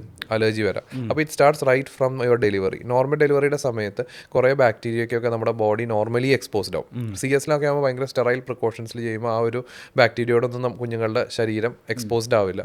അപ്പോൾ അതുകൊണ്ട് തന്നെ അവർക്ക് അപ്പം മുതൽ ഈ TH2 റിയാക്ഷൻസ് അല്ലെങ്കിൽ TH2 സ്ക്യൂയിങ് എന്നൊക്കെ നമ്മൾ പറയും. അത് തന്നെ ഇപ്പോൾ നമ്മൾ പണ്ട് നമ്മുടെ വീട്ടിലൊക്കെ പിള്ളേർ മുറ്റത്തൊക്കെ ഇറങ്ങി കളിക്കുമല്ലോ. ഇപ്പോൾ പരിപാടി ഇപ്പോൾ എല്ലാവരും ഫ്ലാറ്റിലാണ്, ഭയങ്കര ഹൈജീനിക് എൻവയോൺമെൻറ്റിലാണ് താമസിക്കുന്ന, മണ്ണിലും പൊടിയിലുള്ള എക്സ്പോഷർ ഒന്നുമില്ല. അപ്പോൾ ഈ ബാക്ടീരിയകളോടുള്ള എക്സ്പോഷറൊക്കെ വളരെ കുറവാണ്. അപ്പോൾ അങ്ങനെ വരുമ്പോൾ ഓട്ടോമാറ്റിക്കലി ആ ഒരു സിറ്റി ലൈഫൊക്കെ right from caesarean city life hygiene ഈ കാര്യങ്ങളൊക്കെ നമുക്ക് ഒരർത്ഥത്തിൽ നല്ലതാണ്. പക്ഷേ അലർജിയുടെ അർത്ഥത്തിൽ ശരിക്കും അലർജി കണ്ടീഷൻസ് കൂട്ടാൻ സാധ്യതയുണ്ട്. നമ്മൾ രാത്രി കിടന്നുറങ്ങുന്നതേ AC-യിൽ കിടന്നുറങ്ങുന്നതാണോ അല്ലെങ്കിൽ ഫാൻ ഇട്ട് കിടന്നുറങ്ങുന്നതാണോ കൂടുതലായിട്ട് അലർജി കൂട്ടാൻ? അതുപോലെ തന്നെ എയർ പ്യൂരിഫയർ നമ്മളുടെ റൂമിലുള്ളത്, ലിവിംഗ് റൂമിലുള്ളത് നമ്മുടെ അലർജി കൂട്ടാൻ സാധ്യതയുണ്ട്. ഞാൻ ഇതിനു മുമ്പ് ഒരു ടോക്കിൽ എനിക്ക് ഇവിടെ ഞാൻ പറഞ്ഞിട്ടുണ്ട്. അപ്പോൾ അത് ഭയങ്കര വൈറലായിട്ട് കുറേ പേര് എന്നെ വന്ന് ചീത്ത വിളിച്ചിട്ടുണ്ട്. ഇവൻ AC കടയാണെന്ന് തോന്നണു എന്നൊക്കെ പറഞ്ഞിട്ട് കുറേ പേരോട് എനിക്കിത് പറയാൻ സത്യം പറഞ്ഞാൽ പേടിയാണ്. അപ്പോൾ ഇതിൽ കാര്യം എന്താണെന്ന് വെച്ച് കഴിഞ്ഞാൽ ബേസിക് തിയറി വൈസ് നമ്മൾ പോവുകയാണെന്നുണ്ടെങ്കിൽ AC is definitely better than fan in the context of allergy. അലർജിയുടെ ഫാനിനെ സംബന്ധിച്ചപ്പോൾ നിങ്ങൾ ഹൗസ് ഡസ്റ്റ് മൈറ്റ് അലർജി ഉണ്ട്, അല്ലെങ്കിൽ പോളൻ അലർജി ഉണ്ട്, അല്ലെങ്കിൽ കോക്രോച്ച് ആൻറ്റിജൻ അലർജി ഉണ്ടെങ്കിൽ നമ്മളിപ്പോൾ ഈ റൂമിൽ ഫാൻ ഇട്ട് ഈ അലർജൻസ് മുഴുവൻ എയറിൽ കിടന്ന് പറക്കും. പിന്നെ ഫാനിൽ നമുക്കറിയാം നമ്മൾ ഫാനിൻ്റെ പൊടിയൊക്കെ തട്ടുന്നത് വർഷത്തിലൊരിക്കൽ അങ്ങനെ ഇതൊക്കെ ആയിരിക്കും. അതേസമയം AC എന്ന് പറയുന്നത് അത് ശരിക്കും പറഞ്ഞു കഴിഞ്ഞാൽ ഒരു എയർ കണ്ടീഷനിങ് ആണ് ചെയ്യുന്നത്. അതായത് ബാഡ് എയർ ഇവിടുന്ന് വലിച്ചിട്ട് ഫിൽറ്റേഡ് ആയിട്ടുള്ള എയർ ഉള്ളിൽ വരണം. അപ്പോൾ അതായത് ഇതിൽ ശരിക്കും AC-യുടെ ഫിൽറ്റർ നമ്മൾ റെഗുലർലി ക്ലീൻ ചെയ്യുകയാണെങ്കിൽ അതും മിക്കവാറും നടക്കാറില്ല. നമ്മുടെ AC ഫിൽറ്റർ ക്ലീനിങ്ങും ഫാൻ തുടയ്ക്കുന്നത് വർഷത്തിലൊരിക്കലാണ്, AC ഫിൽറ്റർ എനിക്കോട് 2 വർഷത്തിലൊരിക്കലായിരിക്കും. അപ്പോൾ ഈ സാധനങ്ങളൊക്കെ AC ശരിക്കും പറഞ്ഞാൽ കണ്ടീഷൻ ചെയ്യും. അപ്പോൾ ഐഡിയലി 25 to 26 ഡിഗ്രി സെൽഷ്യസിൽ AC യൂസ് ചെയ്യുന്നത് is definitely better over fan. അപ്പോൾ കുറേ ഈ എൻവയോൺമെൻറ്റലിസ്റ്റുകളൊക്കെ കുറേ പേര് എന്നെ ഒന്ന് ചീത്ത വിളിച്ചിട്ടുണ്ടായിരുന്നു. AC എൻവയോൺമെൻറ്റിന് നല്ലതാണ്. ഡെഫിനറ്റ്ലി അല്ല, എൻവയോൺമെൻറ്റിന് നല്ലതല്ല, ബാക്കി പല കാര്യങ്ങൾക്കും നല്ലതായിരിക്കില്ല. പക്ഷേ അലർജി കോൺസെപ്റ്റിൽ മാത്രം നമ്മൾ എടുക്കുകയാണെങ്കിൽ definitely AC is superior to fan. പക്ഷേ AC കാറിലാണെങ്കിലും വീട്ടിലാണെങ്കിലും ഫിൽറ്റർ ക്ലീനിങ് മസ്റ്റാണ്. കാരണം AC-യുടെ ഫിൽറ്റർ പ്രോപ്പർലി ക്ലീൻ ചെയ്താലാണ് ഈ കണ്ടീഷനിങ് നടക്കുകയുള്ളൂ, അല്ലെങ്കിൽ തണുപ്പ് മാത്രം വരുള്ളൂ. എയർ പ്യൂരിഫയറിൻ്റെ കേസ് എന്ന് വെച്ചാൽ ശരിക്കും പറഞ്ഞാൽ എയർ പ്യൂരിഫയേഴ്സ് പല തരം ഉണ്ട്. എയർ പ്യൂരിഫയറും ബേസിക്കലി ചെയ്യുന്നത് ഈ ആൻറ്റിജൻ ലോഡ് കുറയ്ക്കാന്നുള്ളതാണ്, നമ്മൾ ബ്രീത്ത് ചെയ്യുന്ന എയറിലുള്ള ആൻറ്റിജൻ. അപ്പോൾ അതിൽ ശരിക്കും പറഞ്ഞാൽ HEPA ഫിൽറ്റർ എന്ന് പറഞ്ഞിട്ടുള്ള ഒരു പ്യൂരിഫയർ ഉണ്ട്, highly efficient particulate filter, HEPA filter, HEPA. Okay. ആ HEPA ഫിൽറ്റർ ഉള്ള air purifiers are doing A good job. ഇപ്പോൾ നിങ്ങൾക്ക് ഡസ്മൈറ്റ് അലർജി അല്ലെങ്കിൽ പോളൻ അലർജി ഒക്കെ ഉണ്ടെങ്കിൽ HEPA ഫിൽറ്റേഴ്സ് നിങ്ങൾ കിടന്നുറങ്ങുന്ന റൂമിൽ വെച്ച് കഴിഞ്ഞാൽ ദാറ്റ് വിൽ ബി ഗുഡ്. അത് HEPA ഫിൽറ്റേഴ്സ് തന്നെ സെലക്ട് ചെയ്ത് ആമസോണിലൊക്കെ അവൈലബിൾ ആണ്. അത് നമ്മളുടെ ബോഡിയിൽ അടിക്കുന്ന പെർഫ്യൂംസും ഡിയോഡ്രൻസ് ഒക്കെ നമ്മളുടെ അലർജിയെ ട്രിഗർ ചെയ്യുന്നുണ്ട് ആക്ച്വലി വരാൻ. അത് ബേസിക്കലി അതൊരു നോൺ അലർജിക് റൈനൈറ്റിസ് എന്ന് പറഞ്ഞിട്ടുള്ളൊരു കണ്ടീഷൻ. അതായത് ബേസിക്കലി അത് that's a basic some sort of an irritation. അത് ട്രൂ അലർജി അല്ല. ഇപ്പോൾ നമുക്ക് ഈ അടുക്കളയിൽ കടുക് വറുക്കുന്ന മണം, അല്ലെങ്കിൽ മുളക് പൊടി ഇട്ടിട്ട് എന്തെങ്കിലും കുക്ക് ചെയ്യുമ്പോഴത്തെ അതിൻ്റെ സ്മെല്ല്, അല്ലെങ്കിൽ അഗർബത്തി നമ്മുടെ ചന്ദനത്തിരി കത്തിക്കുന്നതിൻ്റെ മണം, അങ്ങനത്തെ സാധനങ്ങൾ വരുമ്പോൾ നമുക്കൊരു നോൺ അലർജിക് റൈനൈറ്റിസ് അല്ലെങ്കിൽ വാസോമോട്ടോ റൈനൈറ്റിസ് എന്ന് പറഞ്ഞിട്ട് ചിലപ്പോൾ ആ സമയത്ത് ഒരു തുമ്മൽ അല്ലെങ്കിൽ നേസൽ കഞ്ചഷൻ. പക്ഷേ യൂഷ്വലി വാസോമോട്ടോ റൈനൈറ്റിസിൽ കൂടുതൽ വരാൻ മൂക്കടപ്പും മൂക്കിൽ നിന്ന് വെള്ളം വരലുമാണ്. ഈ തുമ്മലും മൂക്ക് ചൊറിച്ചിലും കൂടുതലും അലർജിക് റൈനൈറ്റിസിൻ്റെ സിംറ്റംസ് ആണ്. ഞാൻ നേരത്തെ പറഞ്ഞ പോലെ ഇതിൽ കൂടുതൽ മൂക്കടപ്പും ജലദോഷമായിരിക്കും കൂടുതൽ വരാം. അത് ലൈഫ് ത്രെറ്റനിങ്ങും ആവില്ല കേട്ടോ, അങ്ങനെ ഒരു അനാഫിലാക്സിസ് അങ്ങനത്തെ ഒന്നും ഉണ്ടാക്കില്ല ഈ പറഞ്ഞ സെൻറ്റും പെർഫ്യൂംസും ഒക്കെ. പക്ഷെ അതുള്ളവർക്ക് അത് അവോയ്ഡ് ചെയ്യൽ മാത്രം റൂളുള്ളൂ, അല്ലെങ്കിൽ നേസൽ സ്പ്രേസ് യൂസ് ചെയ്യുക എന്നുള്ളത് മാത്രം. ഓക്കെ. ഇപ്പോൾ ചില അലർജീസ് ഉണ്ടാവും ചില ആളുകൾക്ക്, അത് കുറച്ചും കൂടെ സൈക്കോളജിക്കലായിരിക്കും. അതായത് നമ്മൾ അമ്മായിയമ്മ വെക്കുന്ന ഫുഡിനോടുള്ള അലർജി അങ്ങനെയൊക്കെ തുടങ്ങിയിട്ടുള്ള ഇത്തരം ഫണ്ണി ആയിട്ടുള്ള കേസസ് അടുത്ത് വരാറുണ്ട്. അമ്മായിയമ്മ കുക്ക് ചെയ്ത ഫുഡ് എനിക്കറിയില്ല. അത് അപ്പോൾ ചെമ്മീൻ അലർജി ഉള്ള ഒരാൾ അമ്മായിയമ്മയല്ല അമ്മ ആര് കുക്ക് ചെയ്താലും വരും. വേറൊരു ഫണ്ണി എന്ന് വെച്ച് കഴിഞ്ഞാൽ യൂഷ്വലി ഇപ്പോൾ നമുക്കൊരു ഒരു 1 year മുന്നേ മാരേജ് കഴിഞ്ഞൊരു ലേഡി വന്നിരുന്നു. അവർ പറഞ്ഞത് വെച്ചാൽ അവരുടെ വീട്ടിൽ പോകുമ്പോൾ അവർക്ക് യാതൊരു കുഴപ്പമില്ല, ഹസ്ബൻഡിൻ്റെ വീട്ടിൽ വരുമ്പോഴാണ് ഫുള്ള് അലർജിയുടെ പ്രശ്നവും കംപ്ലീറ്റ്ലി തലവേദന. അപ്പം ഇവരത് എക്യൂസ് ചെയ്യാതെ ഇവിടെ നിൽക്കാനുള്ള മടി കൊണ്ടായിരിക്കും. പക്ഷേ ബേസിക്കലി എന്താണ്ടായെന്ന് വെച്ചാൽ അത് ഹസ്ബൻഡിൻ്റെ വീടൊരു പഴയ വീടാണ്, ഒരു 30-35 വർഷം പഴക്കമുള്ള ആ ഒരു പഴയ സ്റ്റൈൽ ബിൽഡ് ഹൗസാണ്. അപ്പോൾ അവിടെ എന്ന് വെച്ച് കഴിഞ്ഞാൽ ഹൗസ് ഡസ്റ്റ് മൈറ്റിൻ്റെ ഇത് ഭയങ്കര കൂടുതലായിരുന്നു. അപ്പോൾ പഴയ കിടക്ക അങ്ങനത്തെ കാര്യങ്ങൾ, പഴയ കേർട്ടൻസ് അങ്ങനത്തെ കാര്യങ്ങളൊക്കെ. ഇവരുടെ വീട് എന്ന് പറഞ്ഞാൽ കുറച്ചും കൂടെ ഒരു ന്യൂലി ബിൽഡ് ഹൗസ് ആയിരുന്നു. അപ്പോൾ അവർ പറഞ്ഞിരുന്നത് ശരിക്കും കറക്റ്റ് ആയിരുന്നു. അപ്പോൾ ആ ഹൗസ് ഡസ്റ്റ് മൈറ്റിൻ്റെ എക്സ്പോഷർ കുറയ്ക്കാൻ വേണ്ടിയിട്ടുള്ള മെഷേഴ്സ് എടുത്തു, ഇമ്മ്യൂണോതെറാപ്പി എടുത്തപ്പോൾ ഷി വാസ് ഗെറ്റിംഗ് ബെറ്റർ. അപ്പോൾ അങ്ങനത്തെ പോസിബിലിറ്റീസ് ഉണ്ട്. മറ്റേ അമ്മായിമ്മ സച്ച് വലിയ ഇത് ഉണ്ടാക്കി. ഇതിൻ്റെ കൂടെ തന്നെ എനിക്ക് പെട്ടെന്ന് ഓർമ്മ വന്നു, നമ്മളുടെ ബെഡ്റൂമിൽ നമ്മൾ ബെഡ്ഷീറ്റ്സ് മാറ്റുമായിരിക്കും, പില്ലോ കവേഴ്സ് മാറ്റുമായിരിക്കും. നമ്മളെ ബെഡ്റൂമിൽ യൂസ് ചെയ്യുന്ന കേർട്ടൻസ് അല്ലെങ്കിൽ ബെഡ് പ്രൊട്ടക്ടേഴ്സ് ഒക്കെ ഉണ്ടല്ലോ, ഇത് എത്ര നാൾ കൂടുമ്പോഴാണ് ഐഡിയലി നമ്മൾ മാറ്റേണ്ടത്? അതിൽ ശരിക്കും പറഞ്ഞു കഴിഞ്ഞാൽ ഒരു ഹൗസ് ഡസ്റ്റ് മൈറ്റ് അലർജി ആണെങ്കിൽ 3 ദിവസം നമ്മളൊരു കേർട്ടൻ ഇട്ട് കഴിഞ്ഞ് കഴിഞ്ഞാൽ അതിൻ്റെ ഉള്ളിൽ ഹൗസ് ഡസ്റ്റ് മൈറ്റ്സ് വന്നു തുടങ്ങും. അപ്പോൾ ആഴ്ചയിൽ ഒരിക്കലെങ്കിലും നമ്മളപ്പോൾ ആഴ്ചയിൽ ശരിക്കും 2 പ്രാവശ്യം മാറ്റണം. അതൊരിക്കലും പ്രാക്ടിക്കലി നടക്കില്ല. അപ്പോൾ നമ്മൾ യൂഷ്വലി അങ്ങനത്തെ സ്ഥലങ്ങളിൽ കേർട്ടൻസ് അവോയ്ഡ് ചെയ്യാനാണ് പറയാം. ഇപ്പോൾ നമ്മൾ ഈ ട്രാവലൊക്കെ ചെയ്യുമ്പോൾ നമ്മൾ പറയും ഭയങ്കര കേർട്ടൻസും ഇതൊക്കെയുള്ള ഹോട്ടൽസിലൊന്നും പോയി നിൽക്കരുത്. കാരണം എന്ന് വെച്ചാൽ അങ്ങനത്തെ ഹൗസ് ഡസ്റ്റ് മൈറ്റിൻ്റെ ലോഡ് ഭയങ്കര കൂടുതലായിരിക്കും. അപ്പോൾ കേർട്ടൻ ഫ്രീ ആയിട്ടുള്ള റൂംസ് ആക്കുന്നതായിരിക്കും ഇങ്ങനത്തെ ആൾക്കാർക്ക് ഭയങ്കര സിവിയർ ഡസ്റ്റ് മൈറ്റ് അലർജി. ഇതൊക്കെ ഡസ്റ്റ് മൈറ്റ് അലർജി ഉള്ളവർക്ക് മാത്രമാണ്.